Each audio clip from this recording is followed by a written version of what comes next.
Book title: Wuthering Heights. Wuthering Heights by Emily Bronte is a novel published in 1847. Set on the Yorkshire moors, it follows two landowning families and their turbulent relationships with Heathcliff, a mysterious foster son. Driven by obsessive love, possession, and revenge that spans generations, the story unfolds through dark passion and cruelty. This Gothic tale challenged Victorian morality with its depictions of abuse and class conflict, ultimately becoming a cornerstone of English literature despite its initially polarized reception. The original copy has two books of Volume 1 and Volume 2, which consist of 34 chapters. Without alteration to the content, we formed this video book read into 4-part. Chapter 1 to 8 is Part 1, Chapter 9 to 14 is Part 2, Chapter 15 to 25 is Part 3, and Chapter 26 to 34 is Part 4 and final of the Wuthering Heights books. You will find each of the parts in our channel. We have this work in English, French, Spanish, and German. This is Part 1. If you love videos as this, kindly subscribe to our channel to enable you receive notifications each time we upload a new video for your enjoyment. This will also help us to reach more people like you. Chapter 1, 1801. I have just returned from a visit to my landlord, the solitary neighbor that I shall be troubled with. This is certainly a beautiful country. In all England, I do not believe that I could have fixed on a situation so completely removed from the stir of society.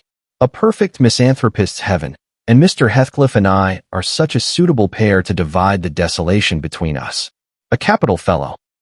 He little imagined how my heart warmed towards him when I beheld his black eyes withdraw so suspiciously under their brows as I rode up, and when his fingers sheltered themselves, with a jealous resolution, still further in his waistcoat, as I announced my name. "Mr. Heathcliff?" I said. A nod was the answer. "Mr. Lockwood, your new tenant, sir." I do myself the honor of calling as soon as possible after my arrival, to express the hope that I have not inconvenienced you by my perseverance in soliciting the occupation of Thrushcross Grange. I heard yesterday you had had some thoughts. Thrushcross Grange is my own, sir, he interrupted, wincing. I should not allow anyone to inconvenience me. If I could hinder it, walk in. The walk-in was uttered with closed teeth and expressed the sentiment, go to the deuce. Even the gate over which he leant manifested no sympathizing movement to the words, and I think that circumstance determined me to accept the invitation. I felt interested in a man who seemed more exaggeratedly reserved than myself. When he saw my horse's breast fairly pushing the barrier, he did put out his hand to unchain it, and then sullenly preceded me up the causeway, calling, as we entered the court, "Joseph, take Mr. Lockwood's horse, and bring up some wine." Here we have the whole establishment of domestics, I suppose, was the reflection suggested by this compound order. No wonder the grass grows up between the flags, and cattle are the only hedge cutters. Joseph was an elderly, nay, an old man, very old, perhaps, though hale and sinewy. "The Lord help us," he soliloquized in an undertone of peevish displeasure, while relieving me of my horse. Looking, meantime, in my face so sourly that I charitably conjectured he must have need of divine aid to digest his dinner, and his pious ejaculation had no reference to my unexpected advent. Wuthering Heights is the name of Mr. Heathcliff's dwelling. Wuthering being a significant provincial adjective, descriptive of the atmospheric tumult to which its station is exposed in stormy weather. Pure, bracing ventilation they must have up there at all times, indeed.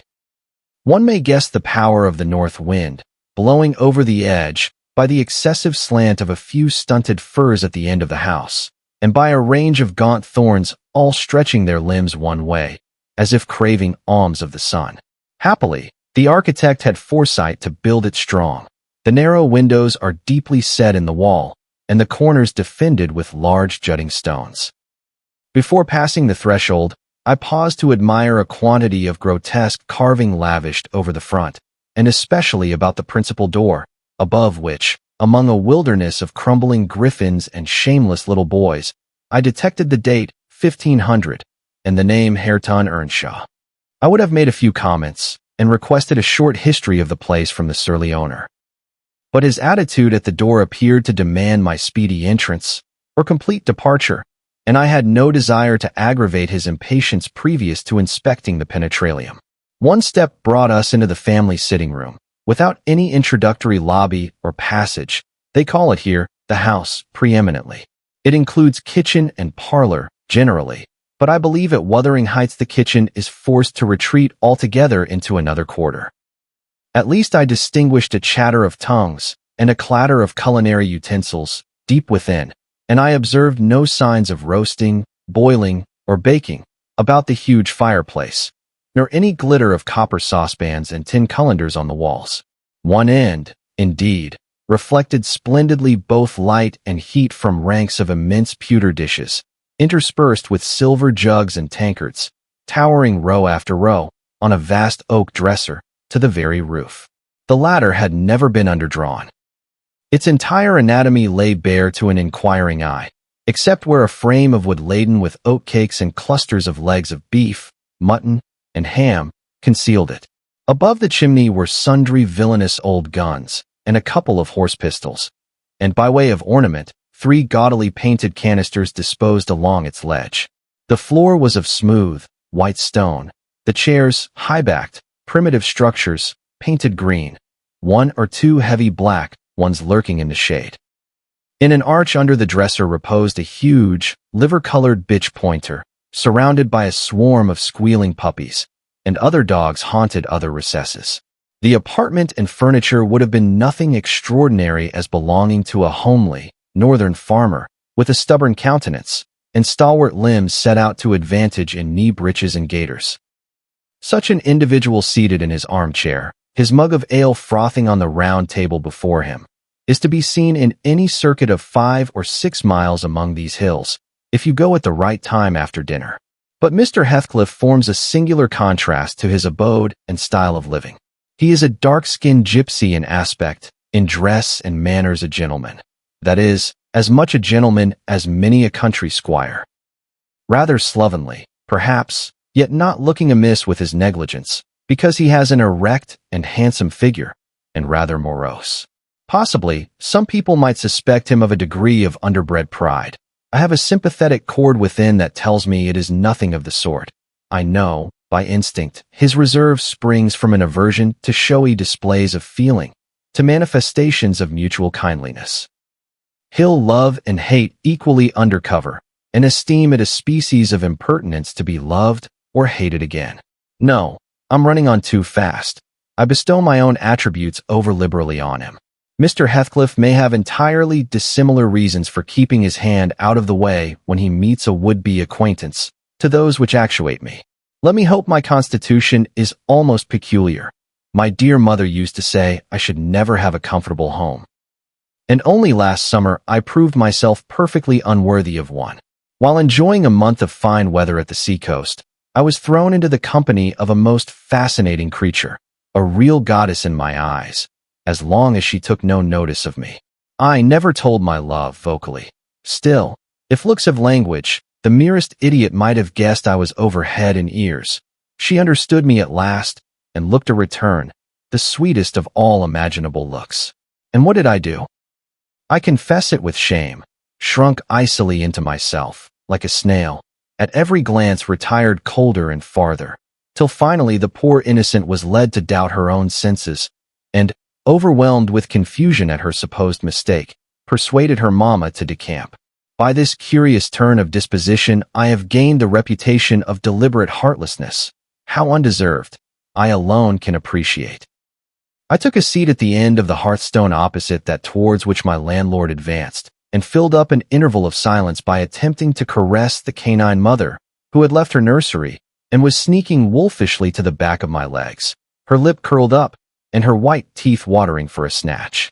My caress provoked a long, guttural gnarl. "You'd better let the dog alone," growled Mr. Heathcliff in unison, checking fiercer demonstrations with a punch of his foot. "She's not accustomed to be spoiled, not kept for a pet." Then, striding to a side door, he shouted again, "Joseph." Joseph mumbled indistinctly in the depths of the cellar, but gave no intimation of ascending, so his master dived down to him, leaving me vis-a-vis the ruffianly bitch and a pair of grim shaggy sheepdogs, who shared with her a jealous guardianship over all my movements. Not anxious to come in contact with their fangs, I sat still. But, imagining they would scarcely understand tacit insults, I unfortunately indulged in winking and making faces at the trio, and some turn of my physiognomy so irritated Madame that she suddenly broke into a fury and leapt on my knees. I flung her back and hastened to interpose the table between us. This proceeding aroused the whole hive. Half a dozen four-footed fiends, of various sizes and ages, issued from hidden dens to the common center. I felt my heels and coat laps peculiar subjects of assault, and parrying off the larger combatants as effectually as I could with the poker, I was constrained to demand, aloud, assistance from some of the household in re-establishing peace. Mr. Heathcliff and his man climbed the cellar steps with vexatious phlegm. I don't think they moved 1 second faster than usual, though the hearth was an absolute tempest of worrying and yelping. Happily, an inhabitant of the kitchen made more dispatch. A lusty dame, with tucked-up gown, bare arms, and fire-flushed cheeks, rushed into the midst of us flourishing a frying pan, and used that weapon, and her tongue, to such purpose, that the storm subsided magically, and she only remained, heaving like a sea after a high wind, when her master entered on the scene. "What the devil is the matter?" he asked, eyeing me in a manner that I could ill endure after this inhospitable treatment. "What the devil indeed?" I muttered. "The herd of possessed swine could have had no worse spirits in them than those animals of yours, sir. You might as well leave a stranger with a brood of tigers. They won't meddle with persons who touch nothing," he remarked, putting the bottle before me, and restoring the displaced table. "The dogs do right to be vigilant. Take a glass of wine." "No, thank you. Not bitten, are you?" If I had been, I would have set my signet on the biter. Heathcliff's countenance relaxed into a grin. "Come, come," he said. "You are flurried, Mr. Lockwood. Here, take a little wine. Guests are so exceedingly rare in this house that I and my dogs, I am willing to own, hardly know how to receive them. Your health, sir." I bowed and returned the pledge, beginning to perceive that it would be foolish to sit sulking for the misbehavior of a pack of curs. Besides, I felt loath to yield the fellow further amusement at my expense, since his humor took that turn. He, probably swayed by prudential consideration of the folly of offending a good tenant, relaxed a little in the laconic style of chipping off his pronouns and auxiliary verbs, and introduced what he supposed would be a subject of interest to me, a discourse on the advantages and disadvantages of my present place of retirement. I found him very intelligent on the topics we touched, and before I went home, I was encouraged so far as to volunteer another visit tomorrow. He evidently wished no repetition of my intrusion. I shall go, notwithstanding. It is astonishing how sociable I feel myself compared with him. Chapter 2. Yesterday afternoon set in misty and cold. I had half a mind to spend it by my study fire, instead of wading through heath and mud to Wuthering Heights. On coming up from dinner, however, N.B., I dined between 12 and 1 o'clock. The housekeeper, a matronly lady, taken as a fixture along with the house, could not, or would not, comprehend my request that I might be served at 5. On mounting the stairs with this lazy intention, and stepping into the room, I saw a servant girl on her knees surrounded by brushes and coal scuttles, and raising an infernal dust as she extinguished the flames with heaps of cinders. This spectacle drove me back immediately. I took my hat, and, after a 4 miles walk, arrived at Heathcliff's garden gate just in time to escape the first feathery flakes of a snow shower. On that bleak hilltop the earth was hard with a black frost, and the air made me shiver through every limb. Being unable to remove the chain, I jumped over, and, running up the flagged causeway bordered with straggling gooseberry bushes, knocked vainly for admittance, till my knuckles tingled and the dogs howled. "Wretched inmates," I ejaculated, mentally, "you deserve perpetual isolation from your species for your churlish inhospitality. At least, I would not keep my doors barred in the daytime. I don't care, I will get in." So resolved, I grasped the latch and shook it vehemently. Vinegar-faced Joseph projected his head from a round window of the barn. "What are ye for?" he shouted. "T maesters down I t fouled. Go round by teach indo t lathe, if ye went to spake to him. Is there nobody inside to open the door?" I hallooed, responsively. "There's nobbut t missus. And shul not oppen t and ye mac, Your flaysome dins till neat. Why? Cannot you tell her whom I am? Ed Joseph? Nor an me. I'll hae no hend white, muttered the head, vanishing. The snow began to drive thickly. I seized the handle to essay another trial, when a young man without coat, and shouldering a pitchfork, appeared in the yard behind. He hailed me to follow him, and, after marching through a wash-house, and a paved area containing a coal shed, pump, and pigeon cot, we at length arrived in the huge, warm, cheerful apartment where I was formerly received. It glowed delightfully in the radiance of an immense fire, compounded of coal, peat, and wood, and near the table, laid for a plentiful evening meal, I was pleased to observe the Mrs., an individual whose existence I had never previously suspected. I bowed and waited, thinking she would bid me take a seat. She looked at me, leaning back in her chair, and remained motionless and mute. Rough weather, I remarked. I'm afraid, Mrs. Heathcliff, the door must bear the consequence of your servant's leisure attendance. I had hard work to make them hear me. She never opened her mouth. I stared. She stared also. At any rate, she kept her eyes on me in a cool, regardless manner, exceedingly embarrassing and disagreeable. Sit down, said the young man gruffly. He'll be in soon. I obeyed, and hemmed, and called the villain Juno, who deigned, at this second interview, to move the extreme tip of her tail, in token of owning my acquaintance. A beautiful animal. I commenced again. Do you intend parting with the little ones, madam? They are not mine, said the amiable hostess, more repellingly than Heathcliff himself could have replied. Ah, your favorites are among these? I continued, turning to an obscure cushion full of something like cats. A strange choice of favorites, she observed scornfully. Unluckily, it was a heap of dead rabbits. I hemmed once more, and drew closer to the hearth, repeating my comment on the wildness of the evening. You should not have come out, she said, rising and reaching from the chimney-piece two of the painted canisters. Her position before was sheltered from the light. Now, I had a distinct view of her whole figure and countenance. She was slender, and apparently scarcely past girlhood, an admirable form, and the most exquisite little face that I have ever had the pleasure of beholding. Small features, very fair, flaxen ringlets, or rather golden, hanging loose on her delicate neck, and eyes, had they been agreeable in expression, that would have been irresistible. Fortunately for my susceptible heart, the only sentiment they evinced hovered between scorn and a kind of desperation, singularly unnatural to be detected there. The canisters were almost out of her reach. I made a motion to aid her. She turned upon me as a miser might turn if anyone attempted to assist him in counting his gold. I don't want your help, she snapped. I can get them for myself. I beg your pardon. I hastened to reply. Were you asked to tea? She demanded, tying an apron over her neat black frock and standing with a spoonful of the leaf poised over the pot. I shall be glad to have a cup, I answered. Were you asked? She repeated. No, I said, half smiling. You are the proper person to ask me. She flung the tea back, spoon and all, and resumed her chair in a pet, her forehead corrugated and her red underlip pushed out, like a child's ready to cry. Meanwhile, the young man had slung on to his person a decidedly shabby upper garment, and, erecting himself before the blaze, looked down on me from the corner of his eyes, for all the world, as if there were some mortal feud unavenged between us.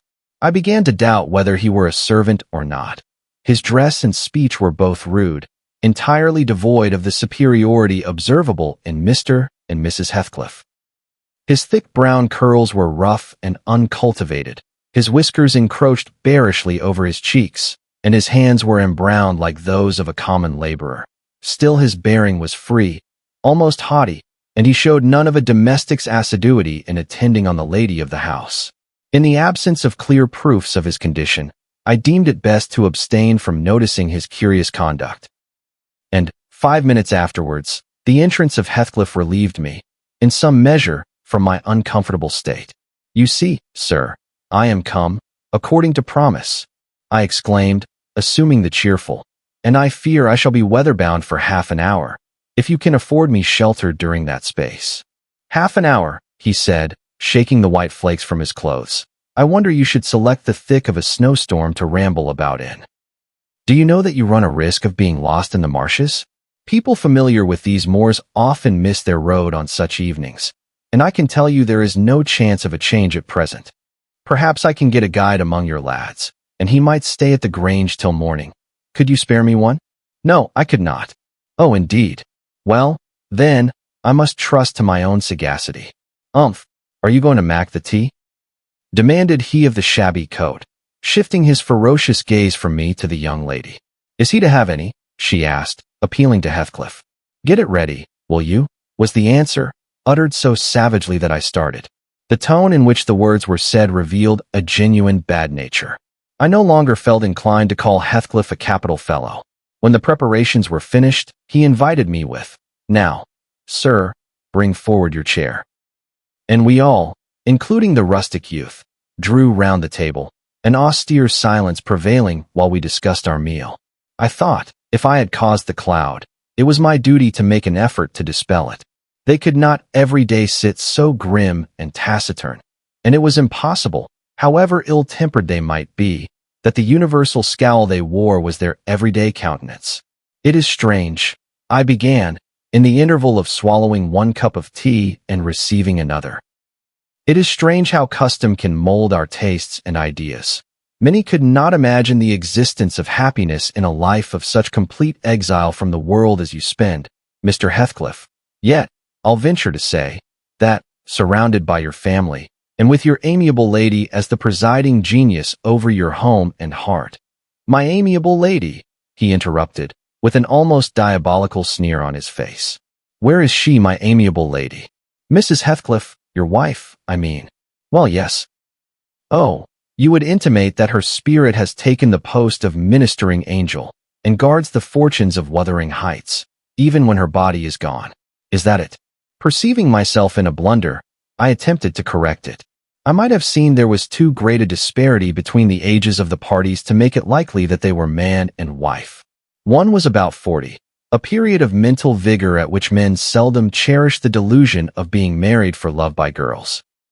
That dream is reserved for the solace of our declining years. The other did not look 17. Then it flashed upon me. The clown at my elbow, who is drinking his tea out of a basin and eating his bread with unwashed hands, may be her husband, Heathcliff Jr., of course. Here is the consequence of being buried alive.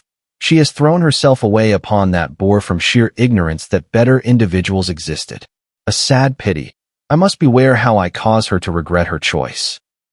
The last reflection may seem conceited. It was not. My neighbor struck me as bordering on repulsive. I knew, through experience, that I was tolerably attractive. Mrs. Heathcliff is my daughter-in-law, said Heathcliff, corroborating my surmise. He turned, as he spoke, a peculiar look in her direction, a look of hatred, unless he has a most perverse set of facial muscles that will not, like those of other people, interpret the language of his soul. Ah, certainly, I see now. You are the favored possessor of the beneficent fairy, I remarked, turning to my neighbor. This was worse than before. The youth grew crimson and clenched his fist, with every appearance of a meditated assault.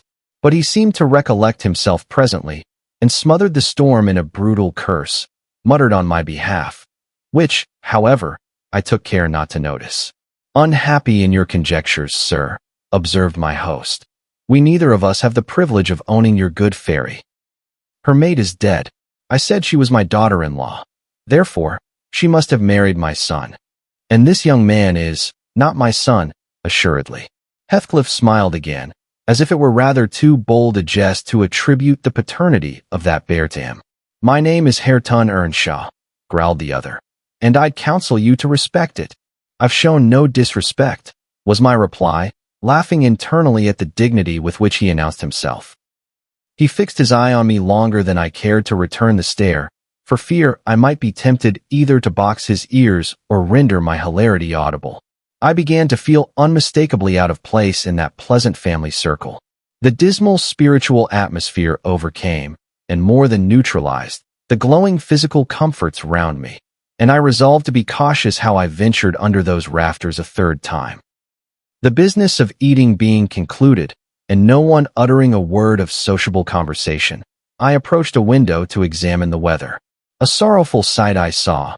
Dark night coming down prematurely, and sky and hills mingled in one bitter whirl of wind and suffocating snow. I don't think it possible for me to get home now without a guide, I could not help exclaiming. The roads will be buried already, and if they were bare, I could scarcely distinguish a foot in advance.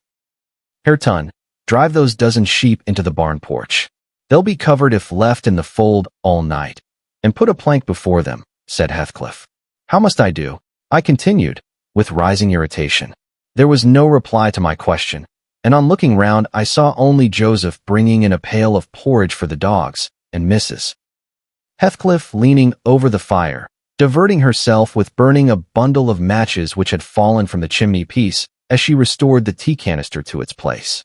The former, when he had deposited his burden, took a critical survey of the room, and in cracked tones grated out, "I wonder how ya can fashion to stand theer idleness on war, when all on ms gone out.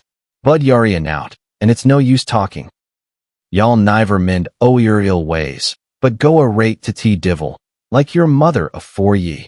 I imagined, for a moment, that this piece of eloquence was addressed to me, and, sufficiently enraged, stepped towards the aged rascal with an intention of kicking him out of the door. Mrs. Heathcliff, however, checked me by her answer. "You scandalous old hypocrite," she replied. "Are you not afraid of being carried away bodily whenever you mention the devil's name? I warn you to refrain from provoking me, or I'll ask your abduction as a special favor. Stop. Look here, Joseph," she continued, taking a long, dark book from a shelf. "I'll show you how far I've progressed in the black art. I shall soon be competent to make a clear house of it. The red cow didn't die by chance, and your rheumatism can hardly be reckoned among providential visitations." "Oh, wicked, wicked," gasped the elder. "May the Lord deliver us from evil." "No, reprobate. You are a castaway. Be off, or I'll hurt you seriously. I'll have you all modeled in wax and clay, and the first who passes the limits I fix shall. I'll not say what he shall be done to, but you'll see. Go, I'm looking at you." The little witch put a mock malignity into her beautiful eyes, and Joseph, trembling with sincere horror, hurried out, praying and ejaculating "wicked" as he went. I thought her conduct must be prompted by a species of dreary fun. And, now that we were alone, I endeavored to interest her in my distress. "Mrs. Heathcliff," I said earnestly, "you must excuse me for troubling you. I presume, because, with that face, I'm sure you cannot help being good-hearted. Do point out some landmarks by which I may know my way home. I have no more idea how to get there than you would have how to get to London." "Take the road you came," she answered, ensconcing herself in a chair, with a candle and the long book open before her. "It is brief advice, but as sound as I can give. Then, if you hear of me being discovered dead in a bog or a pit full of snow, your conscience won't whisper that it is partly your fault." "How so?" "I cannot escort you. They wouldn't let me go to the end of the garden wall. You? I should be sorry to ask you to cross the threshold, for my convenience, on such a night." I cried. "I want you to tell me my way, not to show it, or else to persuade Mr. Heathcliff to give me a guide." "Who?" "There is himself, Earnshaw, Zillah, Joseph, and I. Which would you have? Are there no boys at the farm?" "No, those are all." "Then, it follows that I am compelled to stay, that you may settle with your host. I have nothing to do with it. I hope it will be a lesson to you to make no more rash journeys on these hills," cried Heathcliff's stern voice from the kitchen entrance. "As to staying here, I don't keep accommodations for visitors. You must share a bed with Hareton or Joseph, if you do." "I can sleep on a chair in this room," I replied. "No, no. A stranger is a stranger, be he rich or poor. It will not suit me to permit anyone the range of the place while I am off guard," said the unmannerly wretch. With this insult my patience was at an end. I uttered an expression of disgust and pushed past him into the yard, running against Earnshaw in my haste. It was so dark that I could not see the means of exit. And, as I wandered round, I heard another specimen of their civil behavior amongst each other. At first the young man appeared about to befriend me. "I'll go with him as far as the park," he said. "You'll go with him to hell," exclaimed his master, or whatever relation he bore. "And who is to look after the horses?" A man's life is of more consequence than one evening's neglect of the horses. Somebody must go, murmured Mrs. Heathcliff, more kindly than I expected. Not at your command, retorted Hareton. If you set store on him, you'd better be quiet. Then I hope his ghost will haunt you. And I hope Mr. Heathcliff will never get another tenant till the Grange is a ruin, she answered, sharply. Hearken, hearken, shoes cursing on him, muttered Joseph, towards whom I had been steering. He sat within earshot, milking the cows by the light of a lantern, which I seized unceremoniously, and, calling out that I would send it back on the morrow, rushed to the nearest postern. Maester, maester, he's stealing tea lanthorn, shouted the ancient, pursuing my retreat. Hey, Nasha! Hey, dog! Hey, wolf, hold him, hold him! On opening the little door, two hairy monsters flew at my throat, bearing me down and extinguishing the light, while a mingled guffaw from Heathcliff and Hareton put the copestone on my rage and humiliation. Fortunately, the beasts seemed more bent on stretching their paws and yawning and flourishing their tails than devouring me alive. But they would suffer no resurrection, and I was forced to lie till their malignant masters pleased to deliver me.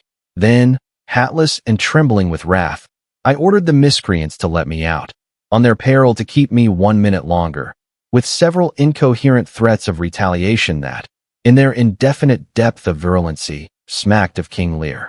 The vehemence of my agitation brought on a copious bleeding at the nose, and still Heathcliff laughed, and still I scolded. I don't know what would have concluded the scene, had there not been one person at hand rather more rational than myself, and more benevolent than my entertainer. This was Zillah, the stout housewife, who at length issued forth to inquire into the nature of the uproar. She thought that some of them had been laying violent hands on me, and, not daring to attack her master, she turned her vocal artillery against the younger scoundrel. Well, Mr. Earnshaw, she cried, I wonder what you'll have agate next? Are we going to murder folk on our very doorstones? I see this house will never do for me. Look at T, poor lad, he's fair choking. Wished, you mun't go on so. Come in, and I'll cure that. There now, hold ye still. With these words, she suddenly splashed a pint of icy water down my neck, and pulled me into the kitchen.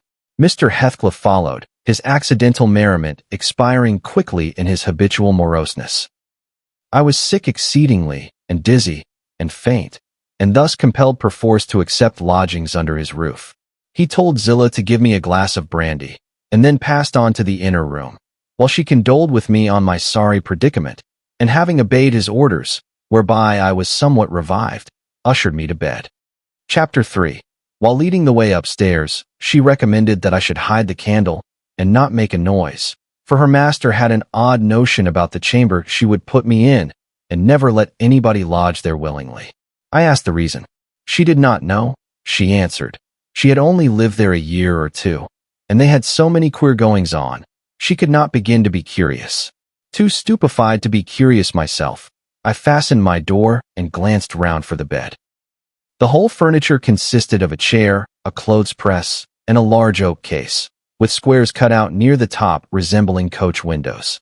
Having approached this structure, I looked inside, and perceived it to be a singular sort of old-fashioned couch, very conveniently designed to obviate the necessity for every member of the family having a room to himself.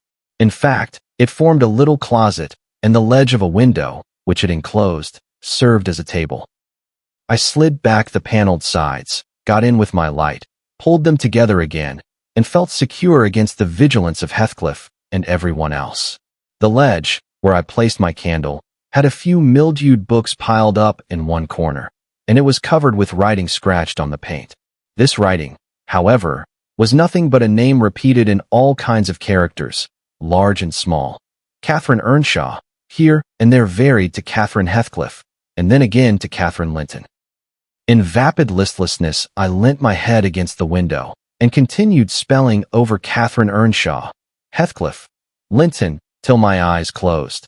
But they had not rested 5 minutes when a glare of white letters started from the dark, as vivid as specters. The air swarmed with Catherines, and rousing myself to dispel the obtrusive name, I discovered my candle wick reclining on one of the antique volumes, and perfuming the place with an odor of roasted calfskin. I snuffed it off, and, very ill at ease under the influence of cold and lingering nausea, sat up and spread open the injured tome on my knee. It was a testament, in lean type and smelling dreadfully musty. A flyleaf bore the inscription, Catherine Earnshaw, her book, and a date some quarter of a century back.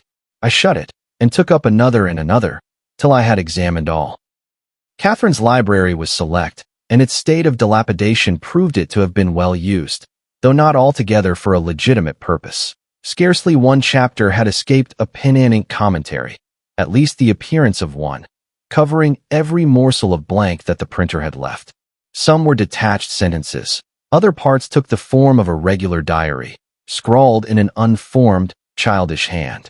At the top of an extra page, quite a treasure, probably, when first lighted on. I was greatly amused to behold an excellent caricature of my friend Joseph, rudely, yet powerfully sketched. An immediate interest kindled within me for the unknown Catherine, and I began forthwith to decipher her faded hieroglyphics. An awful Sunday, commenced the paragraph beneath. I wish my father were back again. Hindley is a detestable substitute. His conduct to Heathcliff is atrocious. H. and I are going to rebel. We took our initiatory step this evening. All day had been flooding with rain. We could not go to church, so Joseph must needs get up a congregation in the garret. And, while Hindley and his wife basked downstairs before a comfortable fire, doing anything but reading their Bibles, I'll answer for it. Heathcliff, myself, and the unhappy ploughboy were commanded to take our prayer books and mount.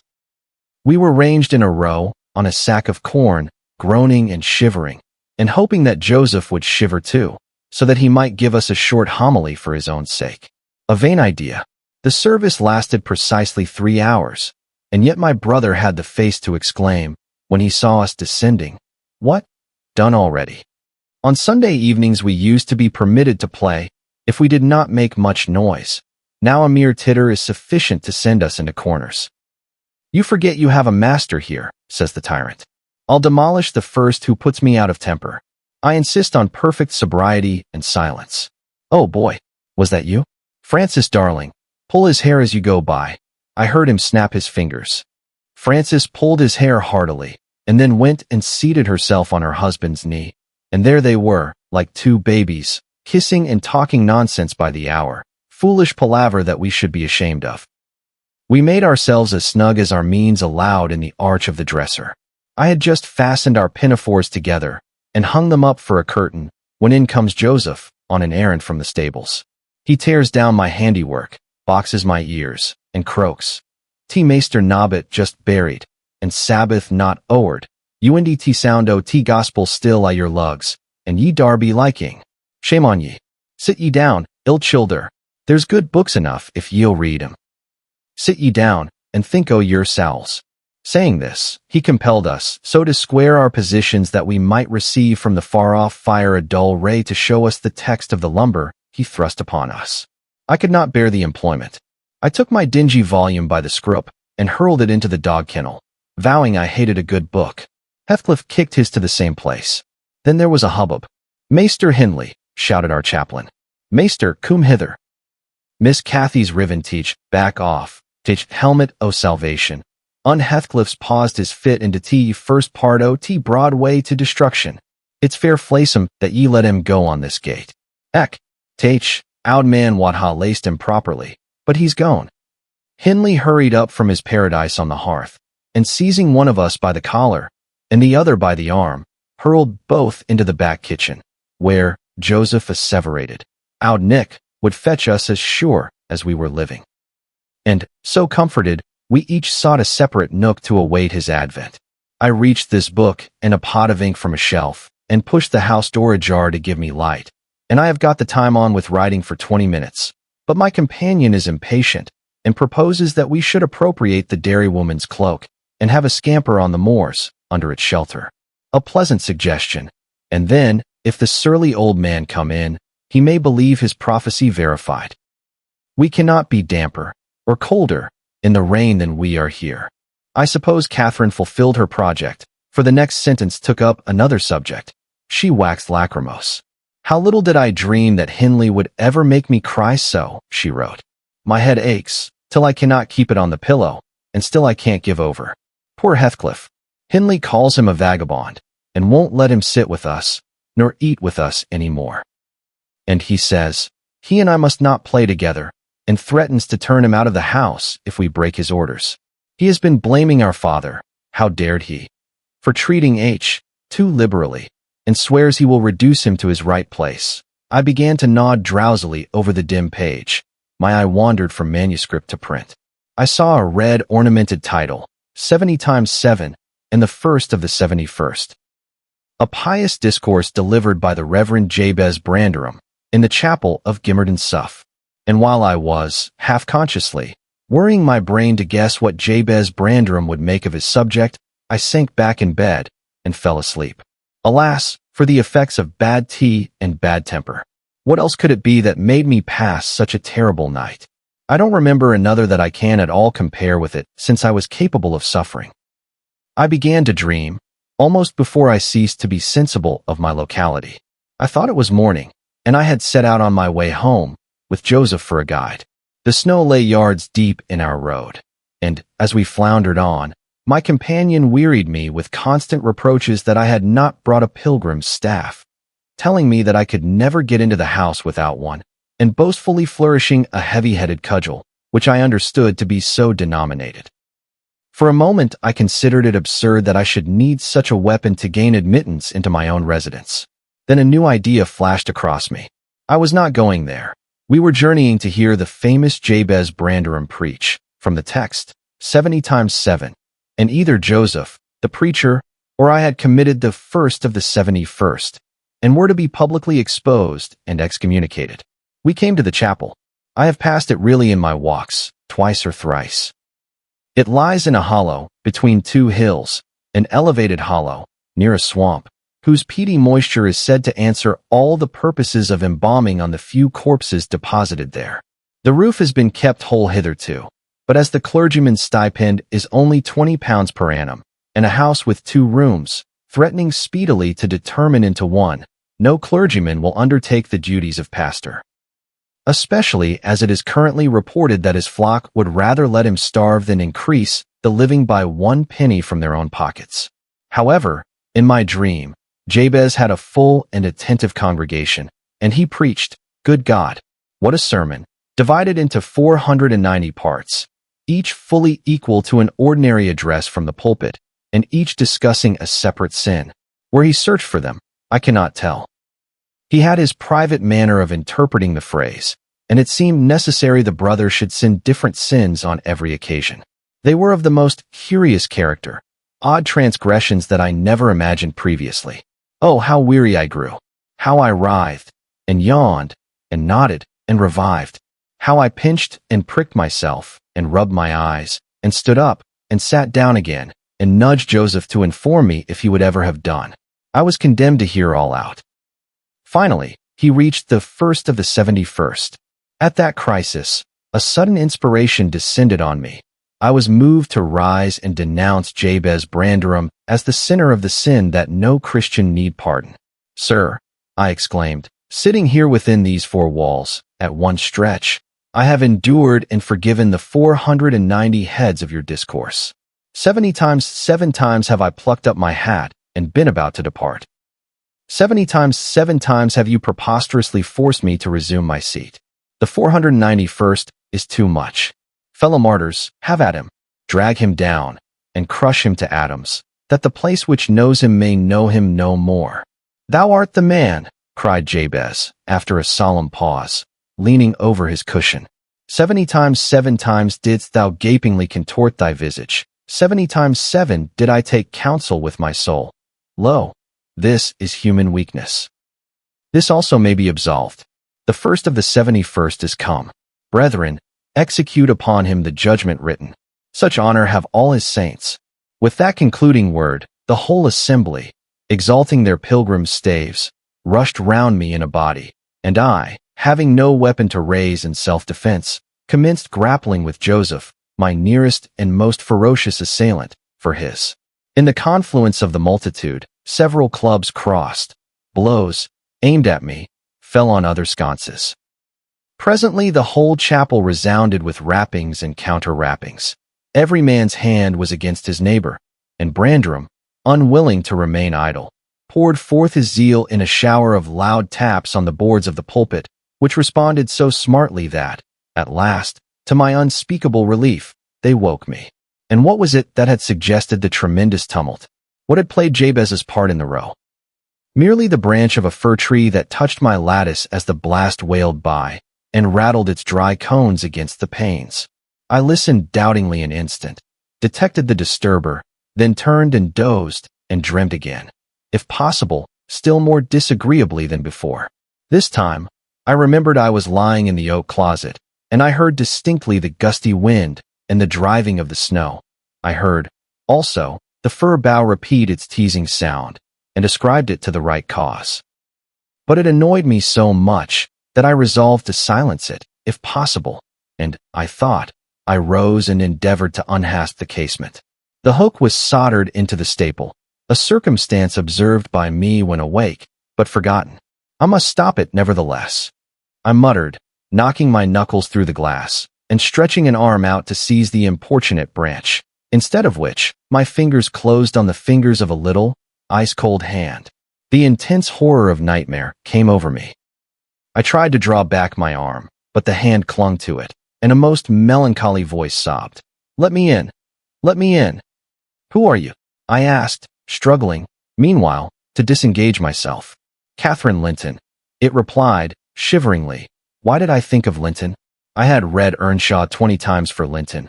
I'm come home. I'd lost my way on the moor. As it spoke, I discerned, obscurely, a child's face looking through the window. Terror made me cruel. And, finding it useless to attempt shaking the creature off, I pulled its wrist onto the broken pane and rubbed it to and fro till the blood ran down and soaked the bedclothes. Still it wailed, "Let me in," and maintained its tenacious gripe, almost maddening me with fear. "How can I said at length. "Let me go, if you want me to let you in." The fingers relaxed. I snatched mine through the hole, hurriedly piled the books up in a pyramid against it, and stopped my ears to exclude the lamentable prayer. I seemed to keep them closed above a quarter of an hour. Yet, the instant I listened again, there was the doleful cry moaning on. "Begone!" I shouted. "I'll never let you in, not if you beg for 20 years. "It is 20 years, mourned the voice. 20 years. I've been a waif for 20 years. Thereat began a feeble scratching outside, and the pile of books moved as if thrust forward. I tried to jump up, but could not stir a limb, and so yelled aloud, in a frenzy of fright. To my confusion, I discovered the yell was not ideal. Hasty footsteps approached my chamber door. Somebody pushed it open, with a vigorous hand, and a light glimmered through the squares at the top of the bed. I sat shuddering, yet, and wiping the perspiration from my forehead. The intruder appeared to hesitate, and muttered to himself. At last, he said, in a half-whisper, plainly not expecting an answer, "Is anyone here?" I considered it best to confess my presence, for I knew Heathcliff's accents, and feared he might search further, if I kept quiet. With this intention, I turned and opened the panels. I shall not soon forget the effect my action produced. Heathcliff stood near the entrance, in his shirt and trousers, with a candle dripping over his fingers, and his face as white as the wall behind him. The first creak of the oak startled him like an electric shock. The light leaped from his hold to a distance of some feet, and his agitation was so extreme that he could hardly pick it up. "It is only your guest, sir," I called out, desirous to spare him the humiliation of exposing his cowardice further. I had the misfortune to scream in my sleep, owing to a frightful nightmare. "I'm sorry I disturbed you." "Oh, God confound you, Mr. Lockwood. I wish you were at the," commenced my host, setting the candle on a chair, because he found it impossible to hold it steady.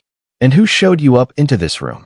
he continued, crushing his nails into his palms and grinding his teeth to subdue the maxillary convulsions. "Who was it? I've a good mind to turn them out of the house this moment." "It was your servant Zillah," I replied, flinging myself onto the floor and rapidly resuming my garments. "I should not care if you did, Mr. Heathcliff. She richly deserves it. I suppose that she wanted to get another proof that the place was haunted at my expense. Well, it is, swarming with ghosts and goblins. You have reason in shutting it up, I assure you. No one will thank you for a doze in such a den." "What do you mean?" asked Heathcliff. "And what are you doing?" "Lie down and finish out the night," since you are here. But, for heaven's sake, don't repeat that horrid noise. Nothing could excuse it, unless you were having your throat cut. If the little fiend had got in at the window, she probably would have strangled me. I returned. I'm not going to endure the persecutions of your hospitable ancestors again. Was not the Reverend Jabez Branderham akin to you on the mother's side? And that minx, Catherine Linton, or Earnshaw, or however she was called, she must have been a changeling, wicked little soul. She told me she had been walking the earth these 20 years, a just punishment for her mortal transgressions, I've no doubt. Scarcely were these words uttered when I recollected the association of Heathcliff's with Catherine's name in the book, which had completely slipped from my memory, till thus awakened. I blushed at my inconsideration, but, without showing further consciousness of the offense, I hastened to add, the truth is, sir, I passed the first part of the night in. Here I stopped afresh. I was about to say perusing those old volumes. Then it would have revealed my knowledge of their written, as well as their printed, contents. So, correcting myself, I went on. In spelling over the names scratched on that window ledge. A monotonous occupation, calculated to set me asleep, like counting, or, what can you mean by talking in this way to me? Thundered Heathcliff with savage vehemence. How dare you under my roof, God? He's mad to speak so. And he struck his forehead with rage. I did not know whether to resent this language or pursue my explanation, but he seemed so powerfully affected that I took pity and proceeded with my dreams, affirming I had never heard the appellation of Catherine Linton before, but reading it often over produced an impression which personified itself when I had no longer my imagination under control. Heathcliff gradually fell back into the shelter of the bed as I spoke, finally sitting down almost concealed behind it. I guessed, however, by his irregular and intercepted breathing, that he struggled to vanquish an excess of violent emotion. Not liking to show him that I had heard the conflict, I continued my toilette rather noisily, looked at my watch, and soliloquized on the length of the night. Not 3 o'clock yet. I could have taken oath it had been 6. Time stagnates here. We must surely have retired to rest at 8. Always at 9 in winter, and rise at 4, said my host, suppressing a groan, and as I fancied, by the motion of his arm's shadow, dashing a tear from his eyes. Mr. Lockwood, he added, you may go into my room. You'll only be in the way, coming downstairs so early, and your childish outcry has sent sleep to the devil for me. And for me, too, I replied. I'll walk in the yard till daylight, and then I'll be off, and you need not dread a repetition of my intrusion. I'm now quite cured of seeking pleasure in society, be it country or town. A sensible man ought to find sufficient company in himself. Delightful company, muttered Heathcliff. Take the candle, and go where you please. I shall join you directly.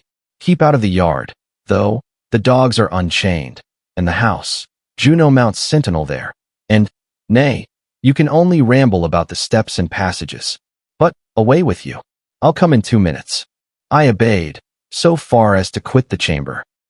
When, ignorant where the narrow lobbies led, I stood still, and was witness, involuntarily, to a piece of superstition on the part of my landlord which belied, oddly, his apparent sense. He got onto the bed, and wrenched open the lattice, bursting, as he pulled at it, into an uncontrollable passion of tears. Come in, he sobbed. Cathy, do come. Oh, do once more. Oh, my heart's darling. Hear me this time, Catherine, at last. The spectre showed a spectre's ordinary caprice. It gave no sign of being, but the snow and wind whirled wildly through, even reaching my station, and blowing out the light. There was such anguish in the gush of grief that accompanied this raving, that my compassion made me overlook its folly, and I drew off, half angry to have listened at all, and vexed at having related my ridiculous nightmare, since it produced that agony, though why was beyond my comprehension. I descended cautiously to the lower regions, and landed in the back kitchen, where a gleam of fire, raked compactly together, enabled me to rekindle my candle. Nothing was stirring except a brindled, gray cat, which crept from the ashes and saluted me with a querulous mew. 2 benches, shaped in sections of a circle, nearly enclosed the hearth. On one of these I stretched myself, and Grimalkin mounted the other. We were both of us nodding ere anyone invaded our retreat, and then it was Joseph, shuffling down a wooden ladder that vanished in the roof, through a trap, the ascent to his garret, I suppose.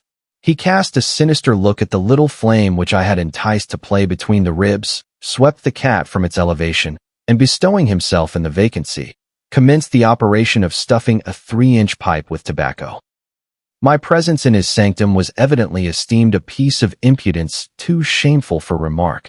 He silently applied the tube to his lips, folded his arms, and puffed away. I let him enjoy the luxury unannoyed, and after sucking out his last wreath, and heaving a profound sigh, he got up and departed as solemnly as he came. A more elastic footstep entered next, and now I opened my mouth for a good morning, but closed it again, the salutation unachieved. For Hareton Earnshaw was performing his orison sotto voce, in a series of curses directed against every object he touched, while he rummaged a corner for a spade or shovel to dig through the drifts. He glanced over the back of the bench, dilating his nostrils, and thought as little of exchanging civilities with me as with my companion the cat. I guessed, by his preparations, that egress was allowed, and, leaving my hard couch, made a movement to follow him. He noticed this, and thrust at an inner door with the end of his spade, intimating by an inarticulate sound that there was the place where I must go, if I changed my locality. It opened into the house, where the females were already astir, Zillah urging flakes of flame up the chimney with a colossal bellows, and Mrs. Heathcliff, kneeling on the hearth, reading a book by the aid of the blaze. She held her hand interposed between the furnace heat and her eyes, and seemed absorbed in her occupation, desisting from it only to chide the servant for covering her with sparks, or to push away a dog, now and then, that snoozled its nose over forwardly into her face.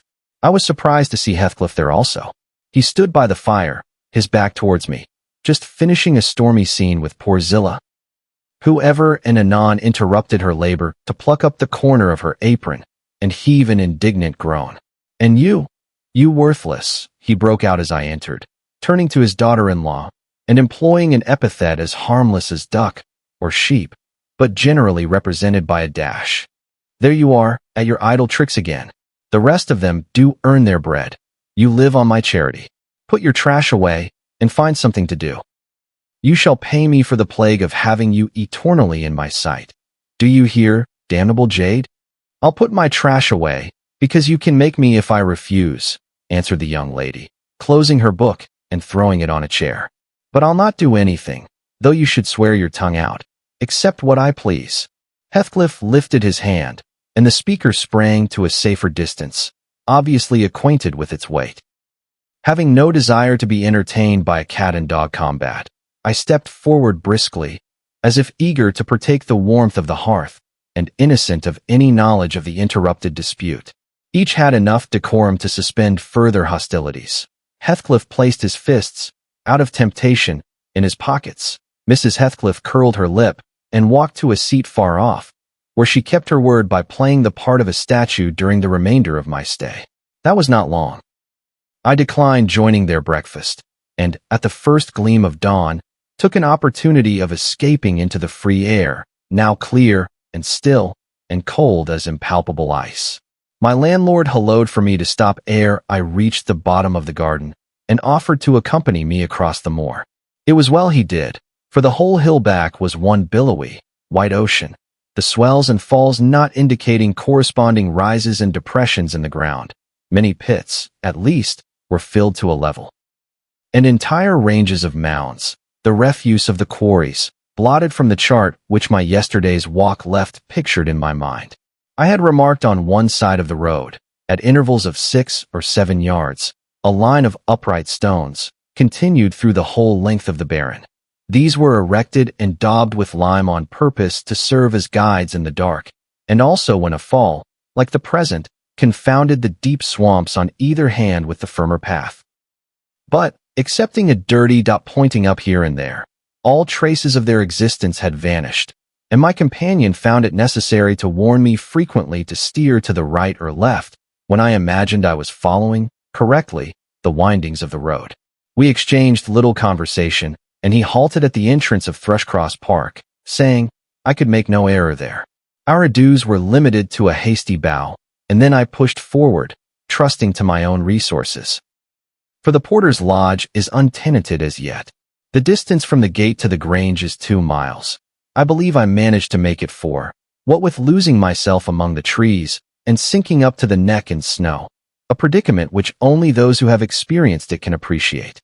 At any rate, whatever were my wanderings, the clock chimed 12 as I entered the house, and that gave exactly an hour for every mile of the usual way from Wuthering Heights. My human fixture and her satellites rushed to welcome me, exclaiming, tumultuously, they had completely given me up. Everybody conjectured that I perished last night, and they were wondering how they must set about the search for my remains. I bid them be quiet, now that they saw me returned, and, benumbed to my very heart, I dragged upstairs.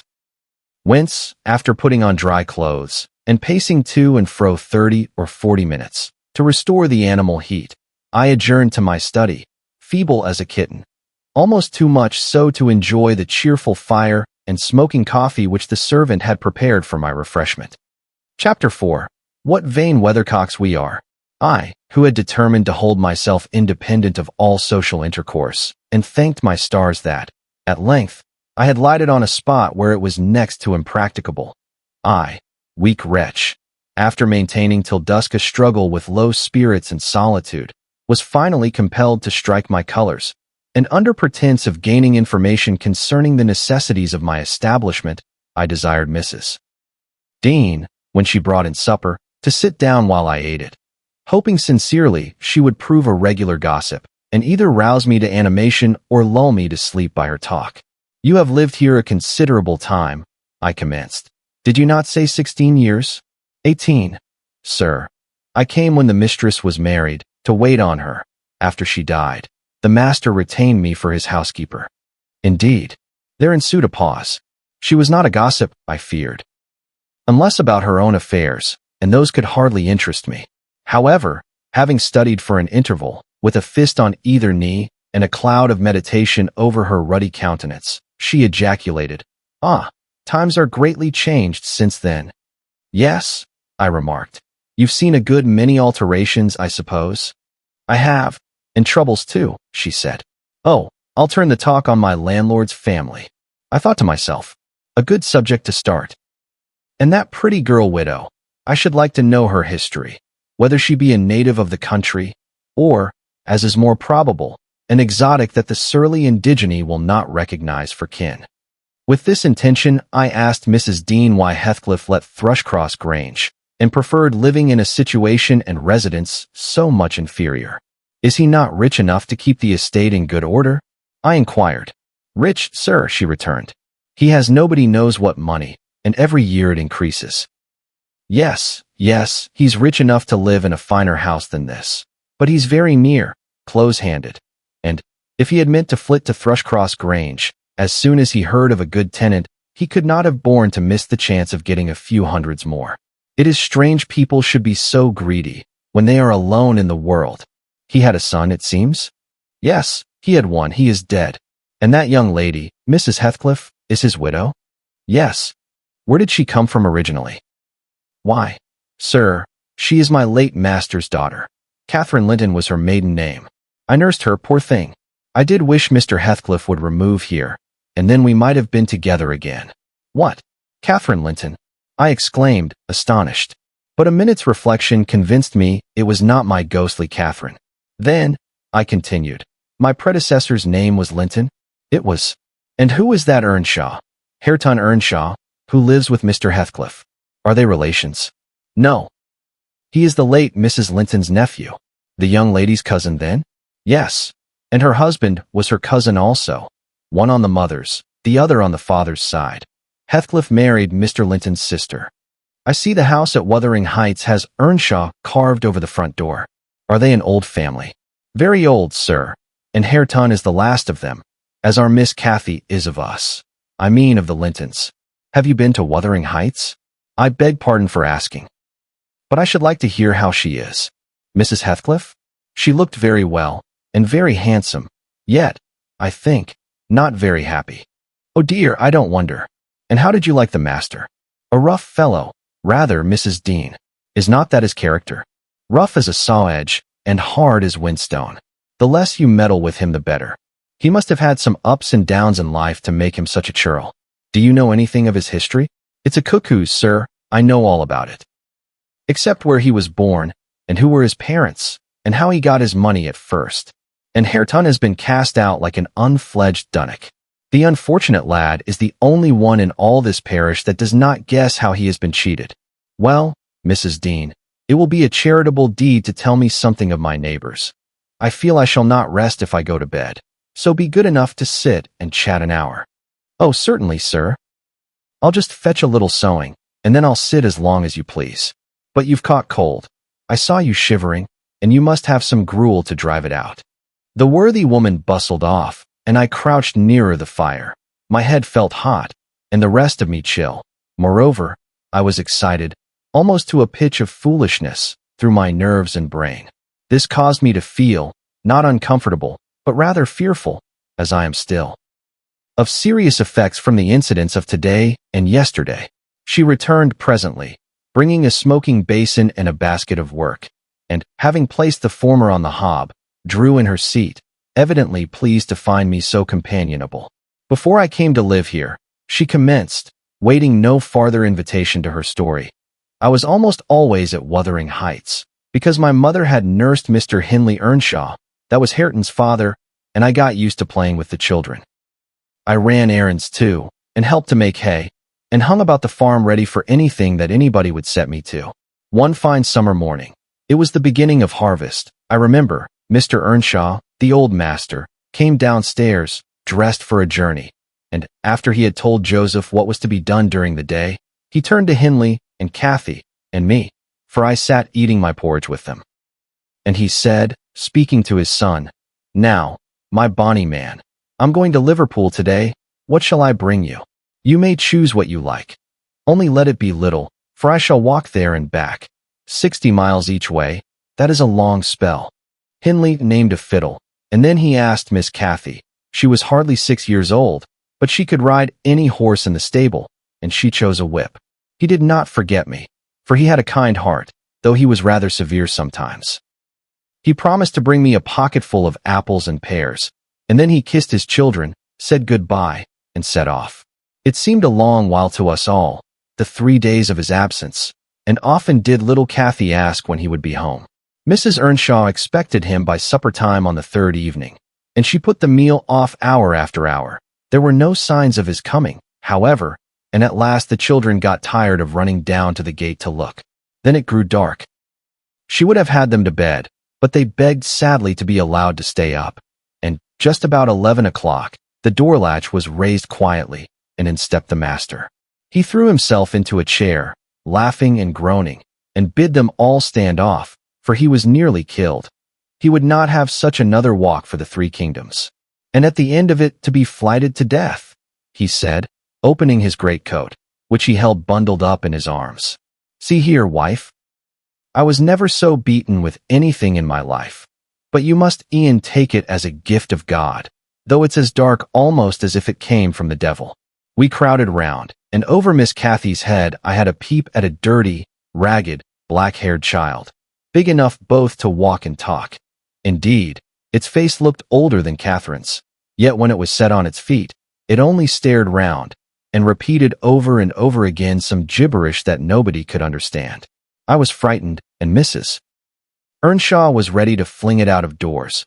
She did fly up, asking how he could fashion to bring that gypsy brat into the house, when they had their own bairns to feed and fend for, what he meant to do with it, and whether he were mad. The master tried to explain the matter, but he was really half dead with fatigue, and all that I could make out, amongst her scolding, was a tale of his seeing it starving and houseless, and as good as dumb, in the streets of Liverpool, where he picked it up and inquired for its owner. Not a soul knew to whom it belonged, he said, and his money and time being both limited, he thought it better to take it home with him at once, than run into vain expenses there, because he was determined he would not leave it as he found it.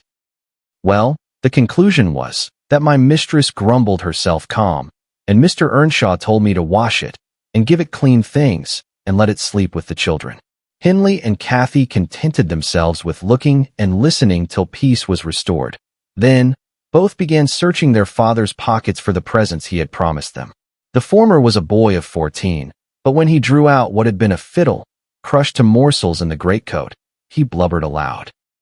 And Cathy, when she learned the master had lost her whip in attending on the stranger, showed her humor by grinning and spitting at the stupid little thing, earning for her pains a sound blow from her father to teach her cleaner manners.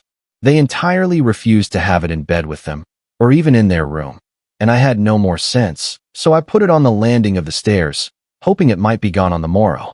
By chance, or else attracted by hearing his voice, it crept to Mr. Earnshaw's door, and there he found it on quitting his chamber. Inquiries were made as to how it got there. I was obliged to confess, and in recompense for my cowardice and inhumanity was sent out of the house. This was Heathcliff's first introduction to the family. On coming back a few days afterwards, for I did not consider my banishment perpetual, I found they had christened him Heathcliff. It was the name of a son who died in childhood, and it has served him ever since, both for Christian and surname. Miss Cathy and he were now very thick, but Hindley hated him, and to say the truth I did the same, and we plagued and went on with him shamefully, for I wasn't reasonable enough to feel my injustice, and the mistress never put in a word on his behalf when she saw him wronged. He seemed a sullen, patient child, hardened, perhaps, to ill treatment. He would stand Hindley's blows without winking or shedding a tear, and my pinches moved him only to draw in a breath and open his eyes, as if he had hurt himself by accident, and nobody was to blame. This endurance made old Earnshaw furious, when he discovered his son persecuting the poor fatherless child, as he called him. He took to Heathcliff strangely, believing all he said. For that matter, he said precious little, and generally the truth, and petting him up far above Cathy, who was too mischievous and wayward for a favorite. So, from the very beginning, he bred bad feeling in the house, and at Mrs. Earnshaw's death, which happened in less than 2 years after, the young master had learned to regard his father as an oppressor rather than a friend, and Heathcliff as a usurper of his parents' affections and his privileges, and he grew bitter with brooding over these injuries. I sympathized a while. But when the children fell ill of the measles, and I had to tend them, and take on me the cares of a woman at once, I changed my idea.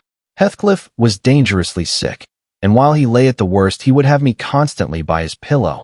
I suppose he felt I did a good deal for him, and he hadn't wit to guess that I was compelled to do it. However, I will say this, he was the quietest child that ever nurse watched over. The difference between him and the others forced me to be less partial. Cathy and her brother harassed me terribly. He was as uncomplaining as a lamb, though hardness, not gentleness, made him give little trouble. He got through, and the doctor affirmed it was in a great measure owing to me, and praised me for my care. I was vain of his commendations, and softened towards the being by whose means I earned them, and thus Hindley lost his last ally. Still I couldn't dote on Heathcliff, and I wondered often what my master saw to admire so much in the sullen boy, who never, to my recollection, repaid his indulgence by any sign of gratitude. He was not insolent to his benefactor. He was simply insensible, though knowing perfectly the hold he had on his heart, and conscious he had only to speak, and all the house would be obliged to bend to his wishes. As an instance, I remember Mr. Earnshaw once bought a couple of colts at the parish fair, and gave the lads each one. Heathcliff took the handsomest, but it soon fell lame, and when he discovered it, he said to Hindley, "You must exchange horses with me. I don't like mine, and if you won't I shall tell your father of the 3 thrashings you've given me this week, and show him my arm, which is black to the shoulder." Hindley put out his tongue, and cuffed him over the ears. "You'd better do it at once," he persisted, escaping to the porch. "They were in the stable, you will have to. And if I speak of these blows, you'll get them again with interest." "Off, dog!" cried Hindley, threatening him with an iron weight used for weighing potatoes and hay. "Throw it," he replied, standing still, "and then I'll tell how you boasted that you would turn me out of doors as soon as he died, and see whether he will not turn you out directly." Hindley threw it, hitting him on the breast, and down he fell, but staggered up immediately, breathless and white. And, had not I prevented it, he would have gone just so to the master, and got full revenge by letting his condition plead for him, intimating who had caused it. "Take my colt, Gypsy then," said young Earnshaw, "and I pray that he may break your neck. Take him, and be damned, you beggarly interloper, and wheedle my father out of all he has. Only afterwards show him what you are, imp of Satan, and take that. I hope he'll kick out your brains." Heathcliff had gone to loose the beast, and shift it to his own stall. He was passing behind it, when Hindley finished his speech by knocking him under its feet, and without stopping to examine whether his hopes were fulfilled, ran away as fast as he could. I was surprised to witness how coolly the child gathered himself up, and went on with his intention. Exchanging saddles and all, and then sitting down on a bundle of hay to overcome the qualm which the violent blow occasioned, before he entered the house. I persuaded him easily to let me lay the blame of his bruises on the horse. He minded little what tale was told since he had what he wanted. He complained so seldom, indeed, of such stirs as these, that I really thought him not vindictive. I was deceived completely, as you will hear. If you love videos as this, kindly subscribe to our channel to enable you receive notifications each time we upload a new video for your enjoyment. This will also help us to reach more people like you. Chapter 5. In the course of time, Mr. Earnshaw began to fail. He had been active and healthy, yet his strength left him suddenly, and when he was confined to the chimney corner, he grew grievously irritable. A nothing vexed him, and suspected slights of his authority nearly threw him into fits. This was especially to be remarked if anyone attempted to impose upon, or domineer over, his favorite. He was painfully jealous lest a word should be spoken amiss to him, seeming to have got into his head the notion that, because he liked Heathcliff, all hated and longed to do him an ill turn. It was a disadvantage to the lad, for the kinder among us did not wish to fret the master, so we humored his partiality, and that humoring was rich nourishment to the child's pride and black tempers. Still it became in a manner necessary. Twice or thrice, Hindley's manifestation of scorn, while his father was near, roused the old man to a fury. He seized his stick to strike him, and shook with rage that he could not do it. At last, we had a curate then who made the living answer by teaching the little Lintons and Earnshaws, and farming his bit of land himself, advised that the young man should be sent to college, and Mr. Earnshaw agreed, though with a heavy spirit, for he said, Hindley was not, and would never thrive as where he wandered. I hoped heartily we should have peace now. It hurt me to think the master should be made uncomfortable by his own good deed. I fancied the discontent of age and disease arose from his family disagreements, as he would have it that it did. Really, you know, sir, it was in his sinking frame. We might have got on tolerably, notwithstanding, but for two people, Miss Cathy and Joseph, the servant. You saw him, I dare say, up yonder. He was, and is yet most likely, the wearisomest self-righteous Pharisee that ever ransacked a Bible to rake the promises to himself and fling the curses to his neighbors. By his knack of sermonizing and pious discoursing, he contrived to make a great impression on Mr. Earnshaw, and the more feeble the master became, the more influence he gained. He was relentless in worrying him about his soul's concerns, and about ruling his children rigidly. He encouraged him to regard Hindley as a reprobate, and, night after night, he regularly grumbled out a long string of tales against Heathcliff and Catherine, always minding to flatter Earnshaw's weakness by heaping the heaviest blame on the latter. Certainly she had ways with her such as I never saw a child take up before, and she put all of us past our patience 50 times and oftener in a day. From the hour she came downstairs till the hour she went to bed, we had not a minute's security that she wouldn't be in mischief. Her spirits were always at high water mark, her tongue always going, singing, laughing, and plaguing everybody who would not do the same. A wild, wicked slip she was, but she had the bonniest eye, the sweetest smile, and lightest foot in the parish. And after all, I believe she meant no harm. For when once she made you cry in good earnest, it seldom happened that she would not keep you company, and oblige you to be quiet that you might comfort her. She was much too fond of Heathcliff. The greatest punishment we could invent for her was to keep her separate from him, yet she got chided more than any of us on his account. In play, she liked exceedingly to act the little mistress, using her hands freely and commanding her companions. She did so to me, but I would not bear slapping and ordering, and so I let her know. Now, Mr. Earnshaw did not understand jokes from his children. He had always been strict and grave with them, and Catherine, on her part, had no idea why her father should be crosser and less patient in his ailing condition than he was in his prime. His peevish reproofs wakened in her a naughty delight to provoke him.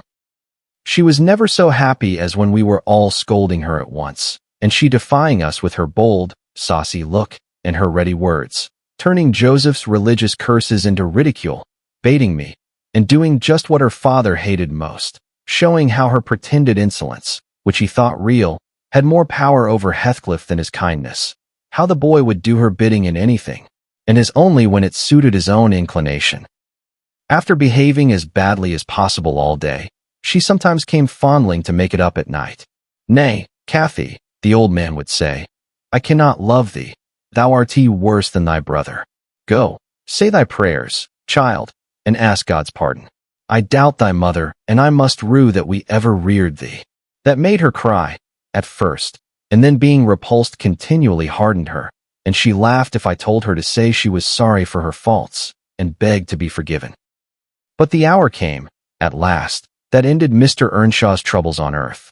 He died quietly in his chair one October evening, seated by the fireside. A high wind blustered round the house, and roared in the chimney. It sounded wild and stormy, yet it was not cold, and we were all together. I, a little removed from the hearth, busy at my knitting, and Joseph reading his Bible near the table, for the servants generally sat in the house then, after their work was done. Miss Cathy had been sick, and that made her still. She leant against her father's knee, and Heathcliff was lying on the floor with his head in her lap. I remember the master, before he fell into a doze, stroking her bonny hair. It pleased him rarely to see her gentle, and saying, "Why canst thou not always be a good lass, Cathy?" And she turned her face up to his, and laughed, and answered, "Why cannot you always be a good man, father?" But as soon as she saw him vexed again, she kissed his hand, and said she would sing him to sleep. She began singing very low, till his fingers dropped from hers, and his head sank on his breast. Then I told her to hush, and not stir, for fear she should wake him.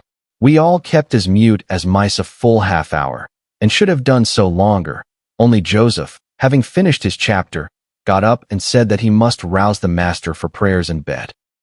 He stepped forward, and called him by name, and touched his shoulder, but he would not move. So he took the candle, and looked at him. I thought there was something wrong as he set down the light, and seizing the children each by an arm, whispered them to frame upstairs, and make little din. They might pray alone that evening. He had somewhat to do. "I shall bid father good night first," said Catherine, putting her arms round his neck, before we could hinder her. The poor thing discovered her loss directly. She screamed out, "Oh, he's dead, Heathcliff! He's dead!" And they both set up a heartbreaking cry. I joined my wail to theirs, loud and bitter, but Joseph asked what we could be thinking of to roar in that way over a saint in heaven. He told me to put on my cloak and run to Gimmerton for the doctor and the parson. I could not guess the use that either would be of, then. However, I went, through wind and rain, and brought one, the doctor, back with me. The other said he would come in the morning. Leaving Joseph to explain matters, I ran to the children's room. Their door was ajar. I saw they had never lain down, though it was past midnight, but they were calmer, and did not need me to console them. The little souls were comforting each other with better thoughts than I could have hit on. No parson in the world ever pictured heaven so beautifully as they did, in their innocent talk, and, while I sobbed and listened, I could not help wishing we were all there safe together. Chapter 6. Mr. Hindley came home to the funeral, and, a thing that amazed us, and set the neighbors gossiping right and left, he brought a wife with him. What she was, and where she was born, he never informed us. Probably, she had neither money nor name to recommend her, or he would scarcely have kept the union from his father. She was not one that would have disturbed the house much on her own account. Every object she saw, the moment she crossed the threshold, appeared to delight her. And every circumstance that took place about her, except the preparing for the burial and the presence of the mourners. I thought she was half silly from her behavior while that went on. She ran into her chamber and made me come with her, though I should have been dressing the children. And there she sat shivering and clasping her hands, and asking repeatedly, "Are they gone yet?" Then she began describing with hysterical emotion the effect it produced on her to see black, and started, and trembled, and, at last, fell a weeping. And when I asked what was the matter, answered, she didn't know, but she felt so afraid of dying. I imagined her as little likely to die as myself. She was rather thin, but young and fresh-complexioned, and her eyes sparkled as bright as diamonds. I did remark, to be sure, that mounting the stairs made her breathe very quick, that the least sudden noise set her all in a quiver, and that she coughed troublesomely sometimes. But I knew nothing of what these symptoms portended, and had no impulse to sympathize with her. We don't in general take to foreigners here, Mr. Lockwood, unless they take to us first. Young Earnshaw was altered considerably in the 3 years of his absence. He had grown sparer, and lost his color, and spoke and dressed quite differently. And, on the very day of his return, he told Joseph and me we must thenceforth quarter ourselves in the back kitchen, and leave the house for him. Indeed, he would have carpeted and papered a small spare room for a parlor, but his wife expressed such pleasure at the white floor and huge glowing fireplace, at the pewter dishes and delf case and dog kennel, and the wide space there was to move about in where they usually sat, that he thought it unnecessary to her comfort, and so dropped the intention. She expressed pleasure, too, at finding a sister among her new acquaintance.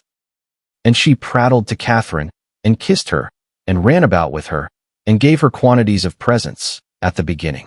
Her affection tired very soon, however, and when she grew peevish, Hindley became tyrannical. A few words from her, evincing a dislike to Heathcliff, were enough to rouse in him all his old hatred of the boy. He drove him from their company to the servants, deprived him of the instructions of the curate, and insisted that he should labor out of doors instead, compelling him to do so as hard as any other lad on the farm. Heathcliff bore his degradation pretty well at first, because Cathy taught him what she learnt, and worked or played with him in the fields.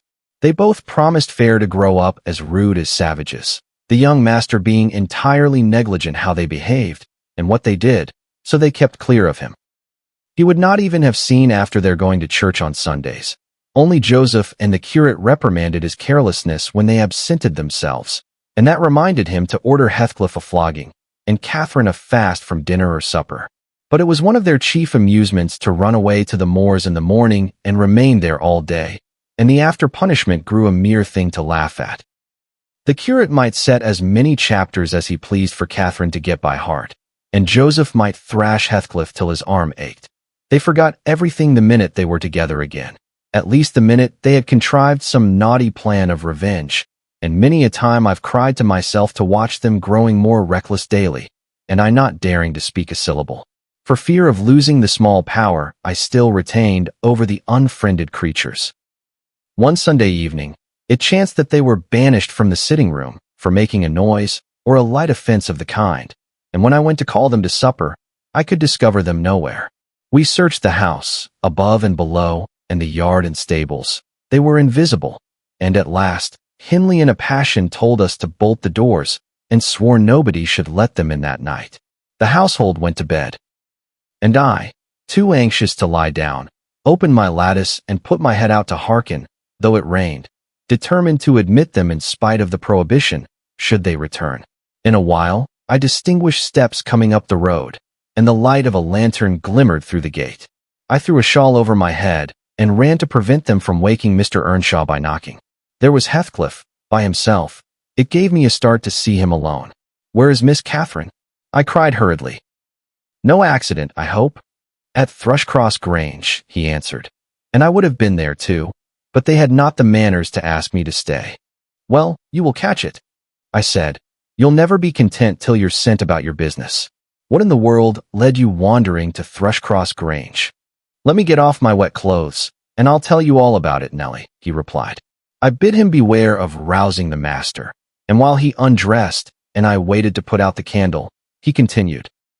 "Cathy and I escaped from the wash-house to have a ramble at liberty, and getting a glimpse of the Grange lights, we thought we would just go and see whether the Lintons passed their Sunday evenings standing shivering in corners, while their father and mother sat eating and drinking, and singing and laughing, and burning their eyes out before the fire.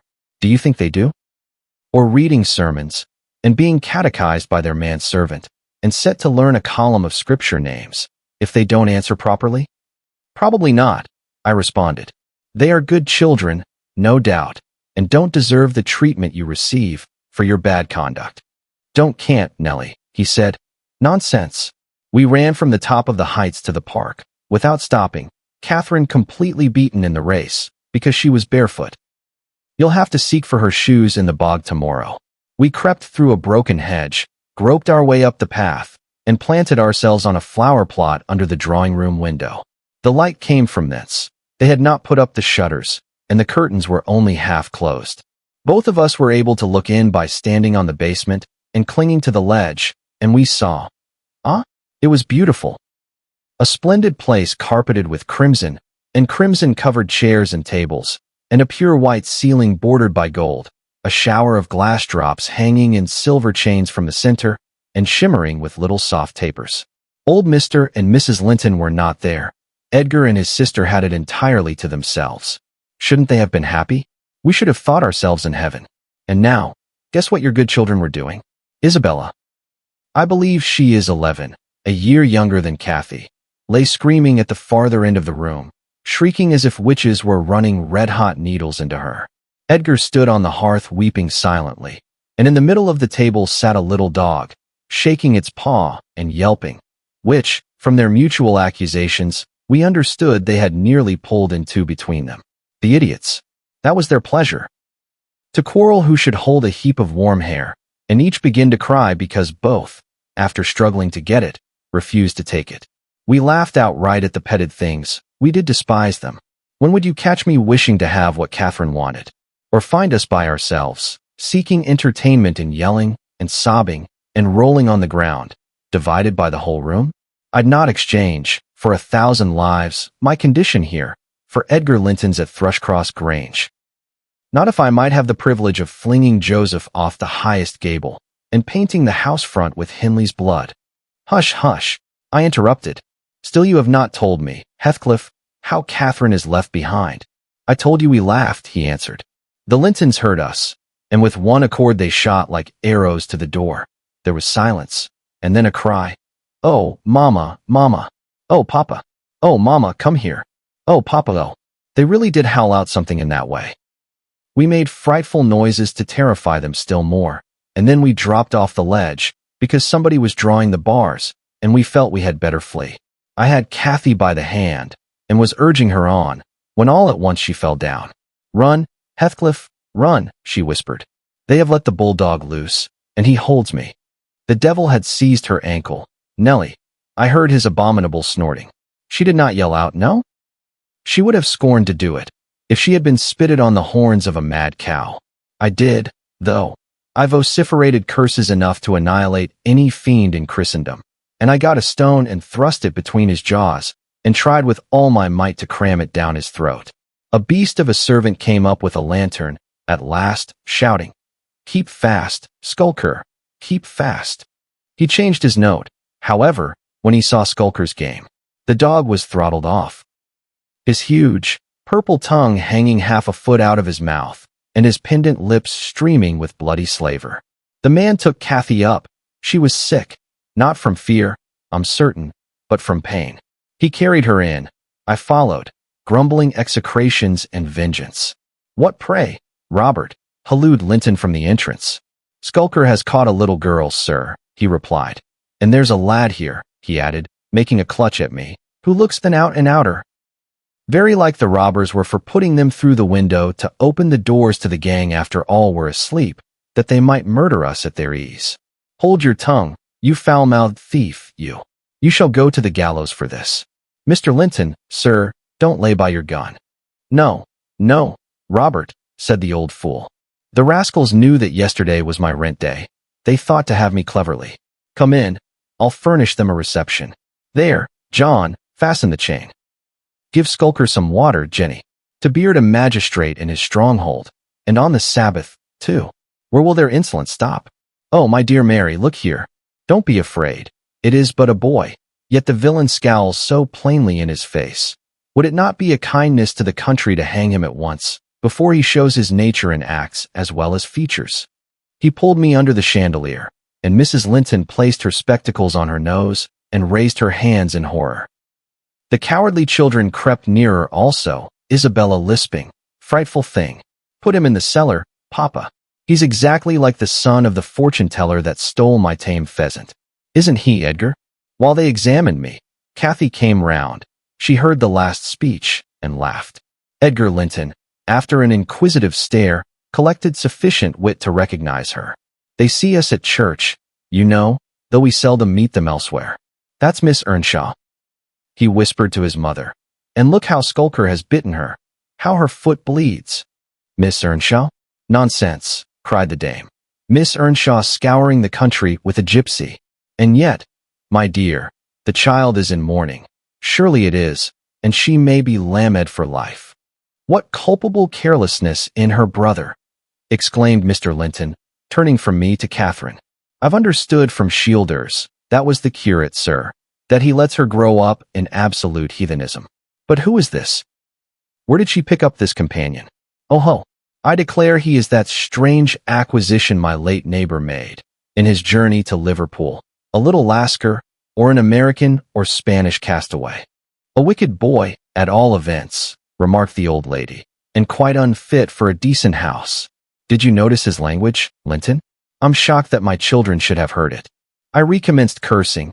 "Don't be angry, Nellie," and so Robert was ordered to take me off. I refused to go without Cathy.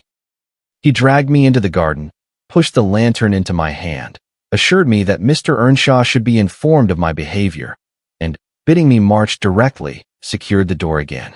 The curtains were still looped up at one corner, and I resumed my station as spy, because, if Catherine had wished to return, I intended shattering their great glass panes to a million of fragments, unless they let her out. She sat on the sofa quietly. Mrs. Linton took off the gray cloak of the dairymaid which we had borrowed for our excursion, shaking her head and expostulating with her. I suppose she was a young lady, and they made a distinction between her treatment and mine. Then the woman's servant brought a basin of warm water and washed her feet, and Mr. Linton mixed a tumbler of negus, and Isabella emptied a plateful of cakes into her lap, and Edgar stood gaping at a distance.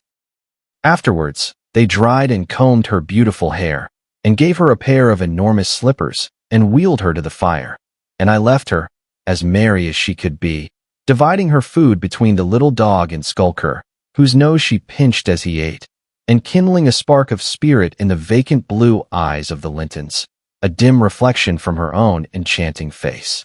I saw they were full of stupid admiration. She is so immeasurably superior to them, to everybody on earth, is she not, Nellie? "There will more come of this business than you reckon on," I answered, covering him up and extinguishing the light. "You are incurable, Heathcliff, and Mr. Hindley will have to proceed to extremities, see if he won't." My words came truer than I desired. The luckless adventure made Earnshaw furious. And then Mr. Linton, to mend matters, paid us a visit himself on the morrow, and read the young master such a lecture on the road he guided his family, that he was stirred to look about him, in earnest. Heathcliff received no flogging, but he was told that the first word he spoke to Miss Catherine should ensure a dismissal, and Mrs. Earnshaw undertook to keep her sister-in-law in due restraint when she returned home, employing art, not force. With force, she would have found it impossible. Chapter 7. Cathy stayed at Thrushcross Grange 5 weeks, till Christmas. By that time her ankle was thoroughly cured, and her manners much improved. The mistress visited her often in the interval, and commenced her plan of reform by trying to raise her self-respect with fine clothes and flattery, which she took readily. So that, instead of a wild, hatless little savage jumping into the house, and rushing to squeeze us all breathless, there lighted from a handsome black pony a very dignified person, with brown ringlets falling from the cover of a feathered beaver, and a long cloth habit, which she was obliged to hold up with both hands that she might sail in. Hindley lifted her from her horse, exclaiming delightedly, "Why, Cathy, you are quite a beauty. I should scarcely have known you. You look like a lady now. Isabella Linton is not to be compared with her. Is she, Francis?" "Isabella has not her natural advantages," replied his wife. but she must mind and not grow wild again here. Ellen, help Miss Catherine off with her things. Stay. Dear, you will disarrange your curls. Let me untie your hat. I removed the habit, and there shone forth beneath a grand plaid silk frock, white trousers, and burnished shoes. And, while her eyes sparkled joyfully when the dogs came bounding up to welcome her, she dared hardly touch them, lest they should fawn upon her splendid garments. She kissed me gently. I was all flour making the Christmas cake, and it would not have done to give me a hug, and then she looked round for Heathcliff. Mr. and Mrs. Earnshaw watched anxiously their meeting, thinking it would enable them to judge, in some measure, what grounds they had for hoping to succeed in separating the two friends. Heathcliff was hard to discover, at first. If he were careless and uncared for before Catherine's absence, he had been 10 times more so since. Nobody but I even did him the kindness to call him a dirty boy and bid him wash himself once a week, and children of his age seldom have a natural pleasure in soap and water. Therefore, not to mention his clothes, which had seen 3 months' service in mire and dust, and his thick, uncombed hair, the surface of his face and hands was dismally beclouded. He might well skulk behind the settle, on beholding such a bright, graceful damsel enter the house, instead of a rough-headed counterpart of himself, as he expected. "Is Heathcliff not here?" she demanded, pulling off her gloves, and displaying fingers wonderfully whitened with doing nothing and staying indoors. "Heathcliff, you may come forward," cried Mr. Hindley, enjoying his discomfiture, and gratified to see what a forbidding young blackguard he would be compelled to present himself. "You may come and wish Miss Catherine welcome, like the other servants." Cathy, catching a glimpse of her friend in his concealment, flew to embrace him. She bestowed 7 or 8 kisses on his cheek within the second, and then stopped, and drawing back, burst into a laugh, exclaiming, "Why, how very black and cross you look, and how funny and grim. But that's because I'm used to Edgar and Isabella Linton. Well, Heathcliff, have you forgotten me?" She had some reason to put the question, for shame and pride threw double gloom over his countenance, and kept him immovable. "Shake hands, Heathcliff," said Mr. Earnshaw, condescendingly. "Once in a way, that is permitted." "I shall not," replied the boy, finding his tongue at last. "I shall not stand to be laughed at. I shall not bear it." And he would have broken from the circle, but Miss Cathy seized him again. "I did not mean to laugh at you," she said. "I could not hinder myself. Heathcliff, shake hands at least. What are you sulky for? It was only that you looked odd. If you wash your face and brush your hair, it will be all right. But you are so dirty." She gazed concernedly at the dusky fingers she held in her own, and also at her dress, which she feared had gained no embellishment from its contact with his. "You needn't have touched me," he answered, following her eye and snatching away his hand. "I shall be as dirty as I please, and I like to be dirty, and I will be dirty." With that he dashed head foremost out of the room, amid the merriment of the master and mistress, and to the serious disturbance of Catherine, who could not comprehend how her remarks should have produced such an exhibition of bad temper. After playing lady's maid to the newcomer, and putting my cakes in the oven, and making the house and kitchen cheerful with great fires, befitting Christmas Eve, I prepared to sit down and amuse myself by singing carols, all alone, regardless of Joseph's affirmations that he considered the merry tunes I chose as next door to songs. He had retired to private prayer in his chamber, and Mr. and Mrs. Earnshaw were engaging Missy's attention by sundry gay trifles bought for her to present to the little Lintons, as an acknowledgment of their kindness. They had invited them to spend the morrow at Wuthering Heights, and the invitation had been accepted, on one condition. Mrs. Linton begged that her darlings might be kept carefully apart from that naughty, swearing boy. Under these circumstances I remained solitary. I smelt the rich scent of the heating spices, and admired the shining kitchen utensils, the polished clock, decked in holly, the silver mugs ranged on a tray ready to be filled with mulled ale for supper, and above all, the speckless purity of my particular care, the scoured and well-swept floor. I gave due inward applause to every object, and then I remembered how old Earnshaw used to come in when all was tidied, and call me a cant lass, and slip a shilling into my hand as a Christmas box. And from that I went on to think of his fondness for Heathcliff, and his dread lest he should suffer neglect after death had removed him, and that naturally led me to consider the poor lad's situation now, and from singing I changed my mind to crying. It struck me soon, however, there would be more sense in endeavoring to repair some of his wrongs than shedding tears over them. I got up and walked into the court to seek him. He was not far. I found him smoothing the glossy coat of the new pony in the stable and feeding the other beasts, according to custom. "Make haste, Heathcliff," I said. "The kitchen is so comfortable, and Joseph is upstairs. Make haste, and let me dress you smart before Miss Cathy comes out, and then you can sit together, with the whole hearth to yourselves, and have a long chatter till bedtime." He proceeded with his task, and never turned his head towards me. "Come, are you coming?" I continued. "There's a little cake for each of you, nearly enough, and you'll need half an hour's donning."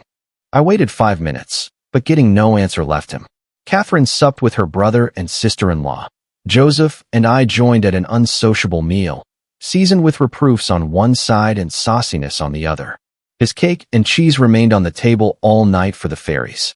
He managed to continue work till 9 o'clock, and then marched dumb and dour to his chamber. Cathy sat up late, having a world of things to order for the reception of her new friends. She came into the kitchen once to speak to her old one, but he was gone, and she only stayed to ask what was the matter with him, and then went back. In the morning he rose early, and, as it was a holiday, carried his ill humor on to the moors, not reappearing till the family were departed for church. Fasting and reflection seemed to have brought him to a better spirit. He hung about me for a while, and having screwed up his courage, exclaimed abruptly, "Nellie, make me decent. I'm going to be good." "High time, Heathcliff," I said. "You have grieved Catherine. She's sorry she ever came home, I dare say. It looks as if you envied her, because she is more thought of than you." The notion of envying Catherine was incomprehensible to him, but the notion of grieving her he understood clearly enough. "Did she say she was grieved?" he inquired, looking very serious. "She cried when I told her you were off again this morning." "Well, I cried last night," he returned, "and I had more reason to cry than she." "Yes, you had the reason of going to bed with a proud heart and an empty stomach," said I. "Proud people breed sad sorrows for themselves. But, if you be ashamed of your touchiness, you must ask pardon, mind, when she comes in. You must go up and offer to kiss her, and say, you know best what to say. Only do it heartily, and not as if you thought her converted into a stranger by her grand dress. And now, though I have dinner to get ready, I'll steal time to arrange you so that Edgar Linton shall look quite a doll beside you, and that he does. You are younger, and yet, I'll be bound, you are taller and twice as broad across the shoulders. You could knock him down in a twinkling. Don't you feel that you could?" Heathcliff's face brightened a moment, then it was overcast afresh, and he sighed. "But, Nellie, if I knocked him down 20 times, that wouldn't make him less handsome or me more so.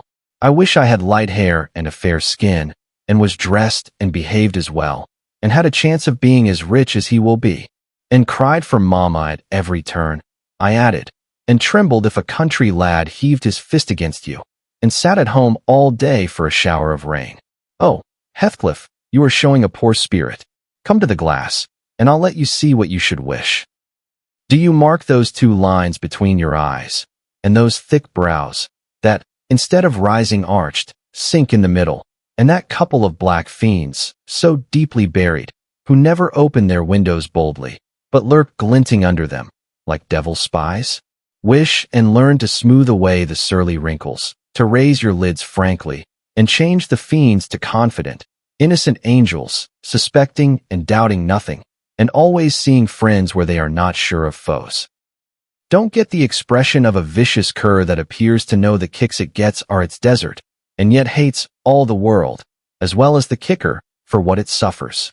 In other words, I must wish for Edgar Linton's great blue eyes and even forehead," he replied. "I do, and that won't help me to them. A good heart will help you to a bonny face, my lad," I continued. "If you were a regular black, and a bad one will turn the bonniest into something worse than ugly. And now that we've done washing and combing and sulking, tell me whether you don't think yourself rather handsome? I'll tell you I do. You're fit for a prince in disguise. Who knows but your father was Emperor of China, and your mother an Indian queen, each of them able to buy up, with 1 week's income, Wuthering Heights and Thrushcross Grange together. And you were kidnapped by wicked sailors and brought to England. Were I in your place, I would frame high notions of my birth. And the thoughts of what I was should give me courage and dignity to support the oppressions of a little farmer. So I chattered on, and Heathcliff gradually lost his frown and began to look quite pleasant, when all at once our conversation was interrupted by a rumbling sound moving up the road and entering the court. He ran to the window, and I to the door, just in time to behold the two Lintons descend from the family carriage, smothered in cloaks and furs, and the Earnshaws dismount from their horses. They often rode to church in winter. Catherine took a hand of each of the children and brought them into the house and set them before the fire, which quickly put color into their white faces. I urged my companion to hasten now and show his amiable humor, and he willingly obeyed. But ill luck would have it that, as he opened the door leading from the kitchen on one side, Hindley opened it on the other. They met, and the master, irritated at seeing him clean and cheerful, or, perhaps, eager to keep his promise to Mrs. Linton, shoved him back with a sudden thrust, and angrily bade Joseph, "Keep the fellow out of the room. Send him into the garret till dinner is over. He'll be cramming his fingers in the tarts and stealing the fruit, if left alone with them a minute." "Nay, sir," I could not avoid answering, "he'll touch nothing, not he. And I suppose he must have his share of the dainties as well as we." "He shall have his share of my hand, if I catch him downstairs till dark," cried Hindley. "Begone, you vagabond. What? You are attempting the coxcomb, are you? Wait till I get hold of those elegant locks. See if I won't pull them a bit longer." "They are long enough already," observed Master Linton, peeping from the doorway. "I wonder they don't make his head ache. It's like a colt's mane over his eyes." He ventured this remark without any intention to insult, but Heathcliff's violent nature was not prepared to endure the appearance of impertinence from one whom he seemed to hate, even then, as a rival. He seized a tureen of hot apple sauce, the first thing that came under his gripe, and dashed it full against the speaker's face and neck, who instantly commenced a lament that brought Isabella and Catherine hurrying to the place. Mr. Earnshaw snatched up the culprit directly and conveyed him to his chamber, where, doubtless, he administered a rough remedy to cool the fit of passion, for he appeared red and breathless. I got the dishcloth, and rather spitefully scrubbed Edgar's nose and mouth, affirming it served him right for meddling. His sister began weeping to go home, and Cathy stood by confounded, blushing for all. "You should not have spoken to him," she expostulated with Master Linton. "He was in a bad temper, and now you've spoilt your visit, and he'll be flogged. I hate him to be flogged. I can't eat my dinner. Why did you speak to him, Edgar?" "I didn't," sobbed the youth, escaping from my hands, and finishing the remainder of the purification with his cambric pocket-handkerchief. "I promised Mamma that I wouldn't say one word to him, and I didn't." "Well, don't cry," replied Catherine, contemptuously. "You're not killed. Don't make more mischief. My brother is coming. Be quiet." "Hush, Isabella. Has anybody hurt you?" There, children. To your seats," cried Hindley, bustling in. "That brute of a lad has warmed me nicely. Next time, Master Edgar, take the law into your own fists. It will give you an appetite." The little party recovered its equanimity at sight of the fragrant feast. They were hungry after their ride, and easily consoled, since no real harm had befallen them. Mr. Earnshaw carved bountiful platefuls, and the mistress made them merry with lively talk. I waited behind her chair, and was pained to behold Catherine, with dry eyes and an indifferent air, commence cutting up the wing of a goose before her. An unfeeling child, I thought to myself. How lightly she dismisses her old playmate's troubles. I could not have imagined her to be so selfish. She lifted a mouthful to her lips. Then she set it down again. Her cheeks flushed, and the tears gushed over them. She slipped her fork to the floor, and hastily dived under the cloth to conceal her emotion. I did not call her unfeeling long, for I perceived she was in purgatory throughout the day, and wearying to find an opportunity of getting by herself, or paying a visit to Heathcliff, who had been locked up by the master. As I discovered, on endeavoring to introduce to him a private mess of victuals. In the evening we had a dance. Cathy begged that he might be liberated then, as Isabella Linton had no partner. Her entreaties were vain, and I was appointed to supply the deficiency. We got rid of all gloom in the excitement of the exercise, and our pleasure was increased by the arrival of the Gimmerton band, mustering 15 strong. A trumpet, a trombone, clarionets, bassoons, French horns, and a bass viol, besides singers. They go the rounds of all the respectable houses and receive contributions every Christmas, and we esteemed it a first-rate treat to hear them. After the usual carols had been sung, we set them to songs and glees. Mrs. Earnshaw loved the music, and so they gave us plenty. Catherine loved it too, but she said it sounded sweetest at the top of the steps, and she went up in the dark. I followed. They shut the house door below, never noting our absence. It was so full of people. She made no stay at the stairs head, but mounted farther, to the garret where Heathcliff was confined, and called him. He stubbornly declined answering for a while. She persevered, and finally persuaded him to hold communion with her through the boards. I let the poor things converse unmolested, till I supposed the songs were going to cease, and the singers to get some refreshment. Then I clambered up the ladder to warn her. Instead of finding her outside, I heard her voice within. The little monkey had crept by the skylight of one garret, along the roof, into the skylight of the other, and it was with the utmost difficulty I could coax her out again. When she did come, Heathcliff came with her, and she insisted that I should take him into the kitchen, as my fellow servant had gone to a neighbor's, to be removed from the sound of our devil's psalmody, as it pleased him to call it. I told them I intended by no means to encourage their tricks, but as the prisoner had never broken his fast since yesterday's dinner, I would wink at his cheating Mr. Hindley that once. He went down. I set him a stool by the fire, and offered him a quantity of good things, but he was sick and could eat little, and my attempts to entertain him were thrown away. He leant his 2 elbows on his knees, and his chin on his hands, and remained wrapped in dumb meditation. On my inquiring the subject of his thoughts, he answered gravely, "I'm trying to settle how I shall pay Hindley back. I don't care how long I wait, if I can only do it at last. I hope he will not die before I do." "For shame, Heathcliff," said I. "It is for God to punish wicked people. We should learn to forgive." "No, God won't have the satisfaction that I shall," he returned. "I only wish I knew the best way. Let me alone, and I'll plan it out. While I'm thinking of that, I don't feel pain. But, Mr. Lockwood, I forget these tales cannot divert you. I'm annoyed how I should dream of chattering on at such a rate, and your gruel cold, and you nodding for bed. I could have told Heathcliff's history, all that you need here, in half a dozen words." Thus interrupting herself, the housekeeper rose, and proceeded to lay aside her sewing, but I felt incapable of moving from the hearth, and I was very far from nodding. "Sit still, Mrs. Dean," I cried. "Do sit still another half-hour. You've done just right to tell the story leisurely. That is the method I like, and you must finish it in the same style.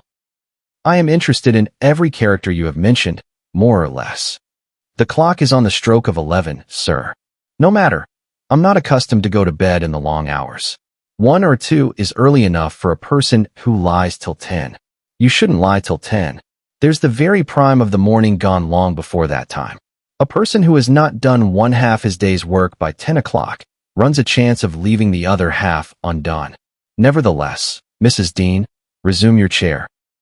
Because tomorrow I intend lengthening the night till afternoon.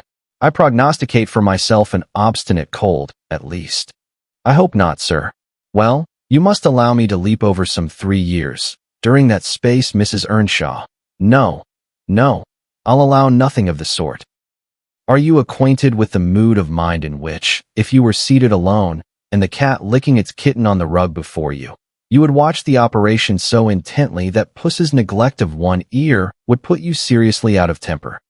A terribly lazy mood, I should say. On the contrary, a tiresomely active one. It is mine, at present, and, therefore, continue minutely. I perceive that people in these regions acquire over people in towns the value that a spider in a dungeon does over a spider in a cottage, to their various occupants, and yet the deepened attraction is not entirely owing to the situation of the looker-on. They do live more in earnest, more in themselves, and less in surface, change, and frivolous external things. I could fancy a love for life here almost possible, and I was a fixed unbeliever in any love of a year's standing. One state resembles setting a hungry man down to a single dish, on which he may concentrate his entire appetite and do it justice.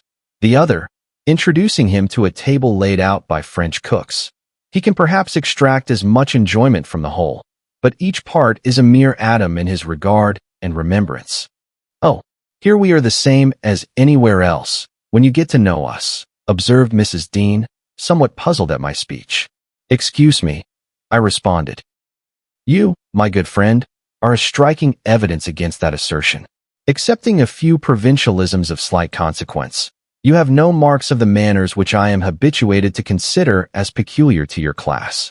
I am sure you have thought a great deal more than the generality of servants think. You have been compelled to cultivate your reflective faculties for want of occasions for frittering your life away in silly trifles." Mrs. Dean laughed. "I certainly esteem myself a steady, reasonable kind of body," she said. "Not exactly from living among the hills and seeing one set of faces and one series of actions from year's end to year's end, but I have undergone sharp discipline, which has taught me wisdom, and then I have read more than you would fancy, Mr. Lockwood. You could not open a book in this library that I have not looked into, and got something out of also, unless it be that range of Greek and Latin, and that of French. And those I know one from another. It is as much as you can expect of a poor man's daughter. However, if I am to follow my story in true gossip's fashion, I had better go on, and instead of leaping 3 years, I will be content to pass to the next summer, the summer of 1778, that is nearly 23 years ago. Chapter 8. On the morning of a fine June day, my first bonny little nursling, and the last of the ancient Earnshaw stock, was born. We were busy with the hay in a faraway field, when the girl that usually brought our breakfasts came running an hour too soon across the meadow and up the lane, calling me as she ran. "Oh, such a grand bairn," she panted out. "The finest lad that ever breathed. But the doctor says Mrs. must go. He says she's been in a consumption these many months. I heard him tell Mr. Hindley, and now she has nothing to keep her, and she'll be dead before winter. You must come home directly. You're to nurse it, Nellie, to feed it with sugar and milk, and take care of it day and night. I wish I were you, because it will be all yours when there is no Mrs. But is she very ill?" I asked, flinging down my rake and tying my bonnet. "I guess she is. Yet she looks bravely," replied the girl, "and she talks as if she thought of living to see it grow a man. She's out of her head for joy. It's such a beauty. If I were her, I'm certain I should not die. I should get better at the bare sight of it, in spite of Kenneth." I was fairly mad at him. Dame Archer brought the cherub down to master, in the house, and his face just began to light up, when the old croaker steps forward, and says he, "Earnshaw, it's a blessing your wife has been spared to leave you this son." When she came, I felt convinced we shouldn't keep her long. And now, I must tell you, the winter will probably finish her. Don't take on, and fret about it too much. It can't be helped. And besides, you should have known better than to choose such a rush of a lass. "And what did the master answer?" I inquired. "I think he swore, but I didn't mind him. I was straining to see the bairn," and she began again to describe it rapturously.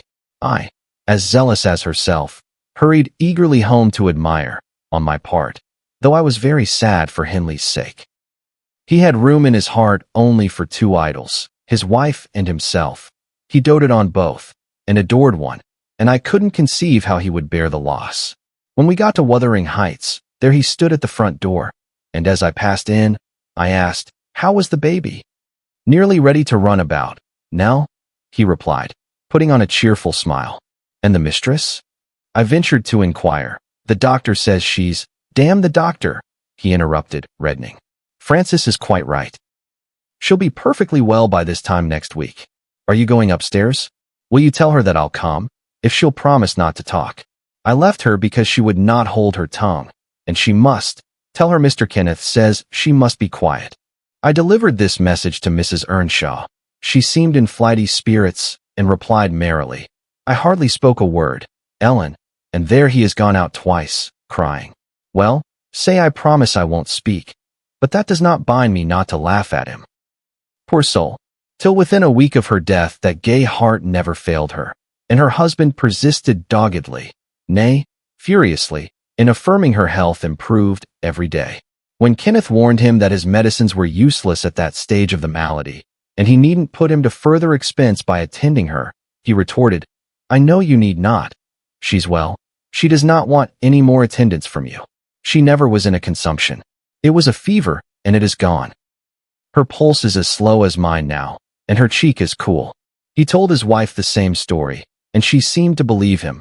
But one night, while leaning on his shoulder, in the act of saying she thought she should be able to get up tomorrow, a fit of coughing took her, a very slight one. He raised her in his arms. She put her 2 hands about his neck, her face changed, and she was dead. As the girl had anticipated, the child Hareton fell wholly into my hands. Mr. Earnshaw, provided he saw him healthy and never heard him cry, was contented, as far as regarded him. For himself, he grew desperate. His sorrow was of that kind that will not lament. He neither wept nor prayed. He cursed and defied, execrated God and man, and gave himself up to reckless dissipation. The servants could not bear his tyrannical and evil conduct long. Joseph and I were the only 2 that would stay. I had not the heart to leave my charge. And besides, you know, I had been his foster sister, and excused his behavior more readily than a stranger would. Joseph remained a Hector over tenants and laborers, and because it was his vocation to be where he had plenty of wickedness to reprove. The master's bad ways and bad companions formed a pretty example for Catherine and Heathcliff. His treatment of the latter was enough to make a fiend of a saint. And, truly, it appeared as if the lad were possessed of something diabolical at that period. He delighted to witness Hindley degrading himself past redemption, and became daily more notable for savage sullenness and ferocity. I could not half tell what an infernal house we had. The curate dropped calling, and nobody decent came near us, at last. Unless Edgar Linton's visits to Miss Cathy might be an exception. At 15 she was the queen of the countryside. She had no peer. And she did turn out a haughty, headstrong creature. I own I did not like her, after infancy was past, and I vexed her frequently by trying to bring down her arrogance. She never took an aversion to me, though. She had a wondrous constancy to old attachments. Even Heathcliff kept his hold on her affections unalterably, and young Linton, with all his superiority, found it difficult to make an equally deep impression. He was my late master. That is his portrait over the fireplace. It used to hang on one side, and his wife's on the other, but hers has been removed, or else you might see something of what she was. Can you make that out?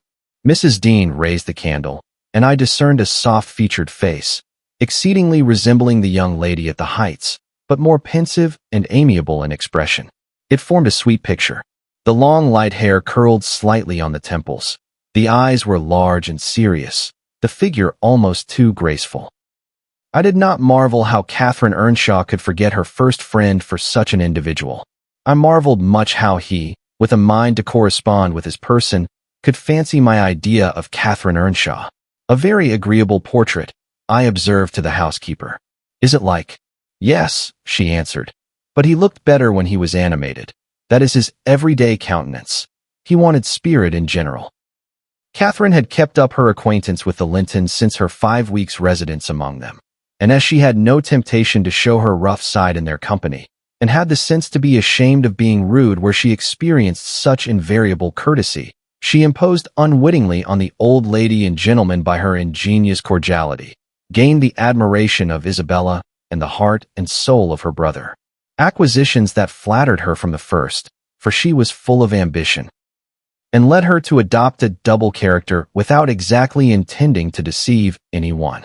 In the place where she heard Heathcliff termed a vulgar young ruffian, and worse than a brute, she took care not to act like him.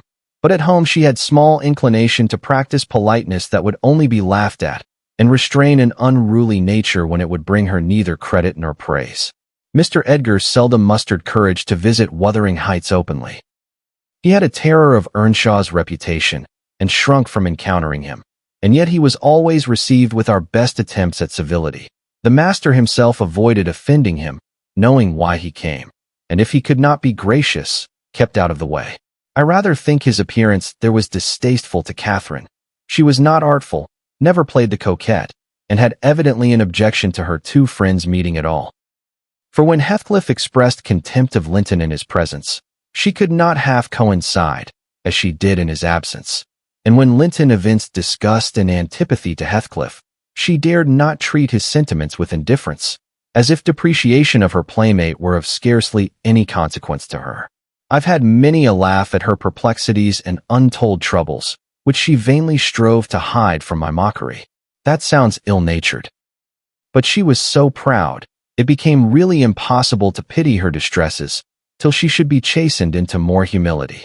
She did bring herself, finally, to confess, and to confide in me. There was not a soul else that she might fashion into an adviser. Mr. Hindley had gone from home one afternoon, and Heathcliff presumed to give himself a holiday on the strength of it.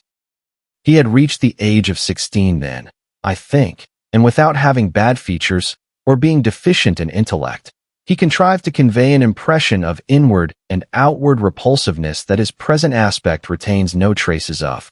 In the first place, he had by that time lost the benefit of his early education.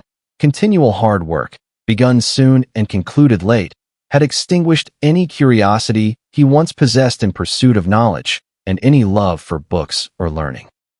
His childhood's sense of superiority, instilled into him by the favors of old Mr. Earnshaw, was faded away. He struggled long to keep up an equality with Catherine in her studies, and yielded with poignant though silent regret. But he yielded completely, and there was no prevailing on him to take a step in the way of moving upward, when he found he must, necessarily, sink beneath his former level. Then personal appearance sympathized with mental deterioration. He acquired a slouching gait and ignoble look. His naturally reserved disposition was exaggerated into an almost idiotic excess of unsociable moroseness, and he took a grim pleasure, apparently, in exciting the aversion rather than the esteem of his few acquaintance. Catherine and he were constant companions still at his seasons of respite from labor. But he had ceased to express his fondness for her in words, and recoiled with angry suspicion from her girlish caresses, as if conscious there could be no gratification in lavishing such marks of affection on him. On the before-named occasion, he came into the house to announce his intention of doing nothing, while I was assisting Miss Cathy to arrange her dress. She had not reckoned on his taking it into his head to be idle. And imagining she would have the whole place to herself, she managed, by some means, to inform Mr. Edgar of her brother's absence, and was then preparing to receive him. "Cathy, are you busy this afternoon?" asked Heathcliff. "Are you going anywhere?" "No, it is raining," she answered. "Why have you that silk frock on then?" he said. "Nobody coming here, I hope?" "Not that I know of," stammered Miss. "But you should be in the field now, Heathcliff. It is an hour past dinner time." "I thought you were gone." "Hindley does not often free us from his accursed presence," observed the boy. "I'll not work any more today. I'll stay with you." "Oh, but Joseph will tell," she suggested. "You'd better go. Joseph is loading lime on the further side of Penistone Crags. It will take him till dark, and he'll never know." So saying, he lounged to the fire and sat down. Catherine reflected an instant, with knitted brows. She found it needful to smooth the way for an intrusion. "Isabella and Edgar Linton talked of calling this afternoon," she said, at the conclusion of a minute's silence. "As it rains, I hardly expect them, but they may come, and if they do, you run the risk of being scolded for no good." "Order Ellen to say you are engaged, Cathy," he persisted. "Don't turn me out for those pitiful, silly friends of yours. I'm on the point, sometimes, of complaining but I'll not." "That they what?" cried Catherine, gazing at him with a troubled countenance. "Oh, Nellie," she added petulantly, jerking her head away from my hands. "You've combed my hair quite out of curl. That's enough. Let me alone. What are you on the point of complaining about, Heathcliff?" "Nothing. Only look at the almanac on that wall."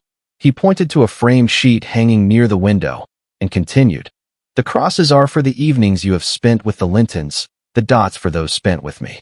Do you see? I've marked every day." "Yes, very foolish.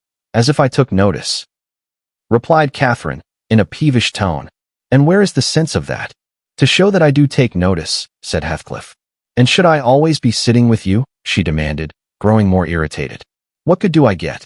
What do you talk about? You might be dumb, or a baby, for anything you say to amuse me, or for anything you do, either. You never told me before that I talked too little, or that you disliked my company, Cathy," exclaimed Heathcliff, in much agitation. "It's no company at all," When people know nothing and say nothing, she muttered. Her companion rose up, but he hadn't time to express his feelings further, for a horse's feet were heard on the flags, and having knocked gently, young Linton entered, his face brilliant with delight at the unexpected summons he had received. Doubtless Catherine marked the difference between her friends, as one came in and the other went out. The contrast resembled what you see in exchanging a bleak, hilly, cold country for a beautiful, fertile valley, and his voice and greeting were as opposite as his aspect. He had a sweet, low manner of speaking, and pronounced his words as you do. That's less gruff than we talk here, and softer. I'm not come too soon, am I? He said, casting a look at me. I had begun to wipe the plate and tidy some drawers at the far end in the dresser. No, answered Catherine. What are you doing there, Nellie? My work, miss, I replied. Mr. Hindley had given me directions to make a third party in any private visits Linton chose to pay. She stepped behind me and whispered crossly, Take yourself and your dusters off. When company are in the house, servants don't commence scouring and cleaning in the room where they are. It's a good opportunity, now that master is away, I answered aloud. He hates me to be fidgeting over these things in his presence. I'm sure Mr. Edgar will excuse me. I hate you to be fidgeting in my presence, exclaimed the young lady imperiously, not allowing her guest time to speak. She had failed to recover her equanimity since the little dispute with Heathcliff. I'm sorry for it, Miss Catherine, was my response, and I proceeded assiduously with my occupation. She, supposing Edgar could not see her, snatched the cloth from my hand and pinched me, with a prolonged wrench, very spitefully on the arm. I've said I did not love her, and rather relished mortifying her vanity now and then. Besides, she hurt me extremely, so I started up from my knees and screamed out, Oh, miss, that's a nasty trick. You have no right to nip me, and I'm not going to bear it. I didn't touch you. You lying creature, cried she, her fingers tingling to repeat the act, and her ears red with rage. She never had power to conceal her passion. It always set her whole complexion in a blaze. What's that, then?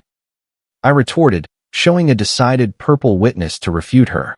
She stamped her foot, wavered a moment, and then, irresistibly impelled by the naughty spirit within her, slapped me on the cheek, a stinging blow that filled both eyes with water. Catherine, love.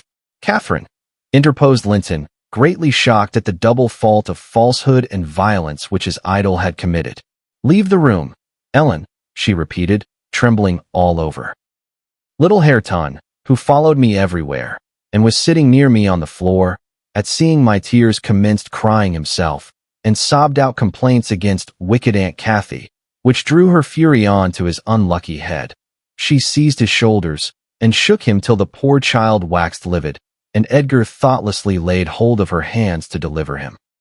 In an instant one was wrung free, and the astonished young man felt it applied over his own ear in a way that could not be mistaken for jest. He drew back in consternation. I lifted Hareton in my arms, and walked off to the kitchen with him, leaving the door of communication open, for I was curious to watch how they would settle their disagreement. The insulted visitor moved to the spot where he had laid his hat, pale and with a quivering lip. That's right, I said to myself. Take warning and begone. It's a kindness to let you have a glimpse of her genuine disposition. Where are you going? Demanded Catherine, advancing to the door. He swerved aside and attempted to pass. You must not go, she exclaimed energetically. I must and shall, he replied in a subdued voice. No, she persisted, grasping the handle. Not yet, Edgar Linton. Sit down. You shall not leave me in that temper. I should be miserable all night, and I won't be miserable for you. Can I stay after you have struck me? Asked Linton. Catherine was mute. You've made me afraid and ashamed of you, he continued. I'll not come here again. Her eyes began to glisten and her lids to twinkle. And you told a deliberate untruth, he said. I didn't, she cried, recovering her speech. I did nothing deliberately. Well, go if you please, get away. And now I'll cry. I'll cry myself sick. She dropped down on her knees by a chair and set to weeping in serious earnest. Edgar persevered in his resolution as far as the court. There he lingered. I resolved to encourage him. Miss is dreadfully wayward, sir, I called out. As bad as any marred child. You'd better be riding home, or else she will be sick. only to grieve us. The soft thing looked askance through the window. He possessed the power to depart as much as a cat possesses the power to leave a mouse half-killed or a bird half-eaten. Ah, I thought, there will be no saving him. He's doomed, and flies to his fate. And so it was. He turned abruptly, hastened into the house again, shut the door behind him. And when I went in a while after to inform them that Earnshaw had come home rabid drunk, ready to pull the whole place about our ears, his ordinary frame of mind in that condition, I saw the quarrel had merely effected a closer intimacy, had broken the outworks of youthful timidity, and enabled them to forsake the disguise of friendship, and confess themselves lovers. Intelligence of Mr. Hindley's arrival drove Linton speedily to his horse, and Catherine to her chamber. I went to hide little Hareton, and to take the shot out of the master's fowling piece, which he was fond of playing with in his insane excitement, to the hazard of the lives of any who provoked, or even attracted his notice too much, and I had hit upon the plan of removing it, that he might do less mischief if he did go the length of firing the gun. If you love videos as this, kindly subscribe to our channel to enable you receive notifications each time we upload a new video for your enjoyment. This will also help us to reach more people like you. Part 2 is available in our channel. Chapter 9 to 14.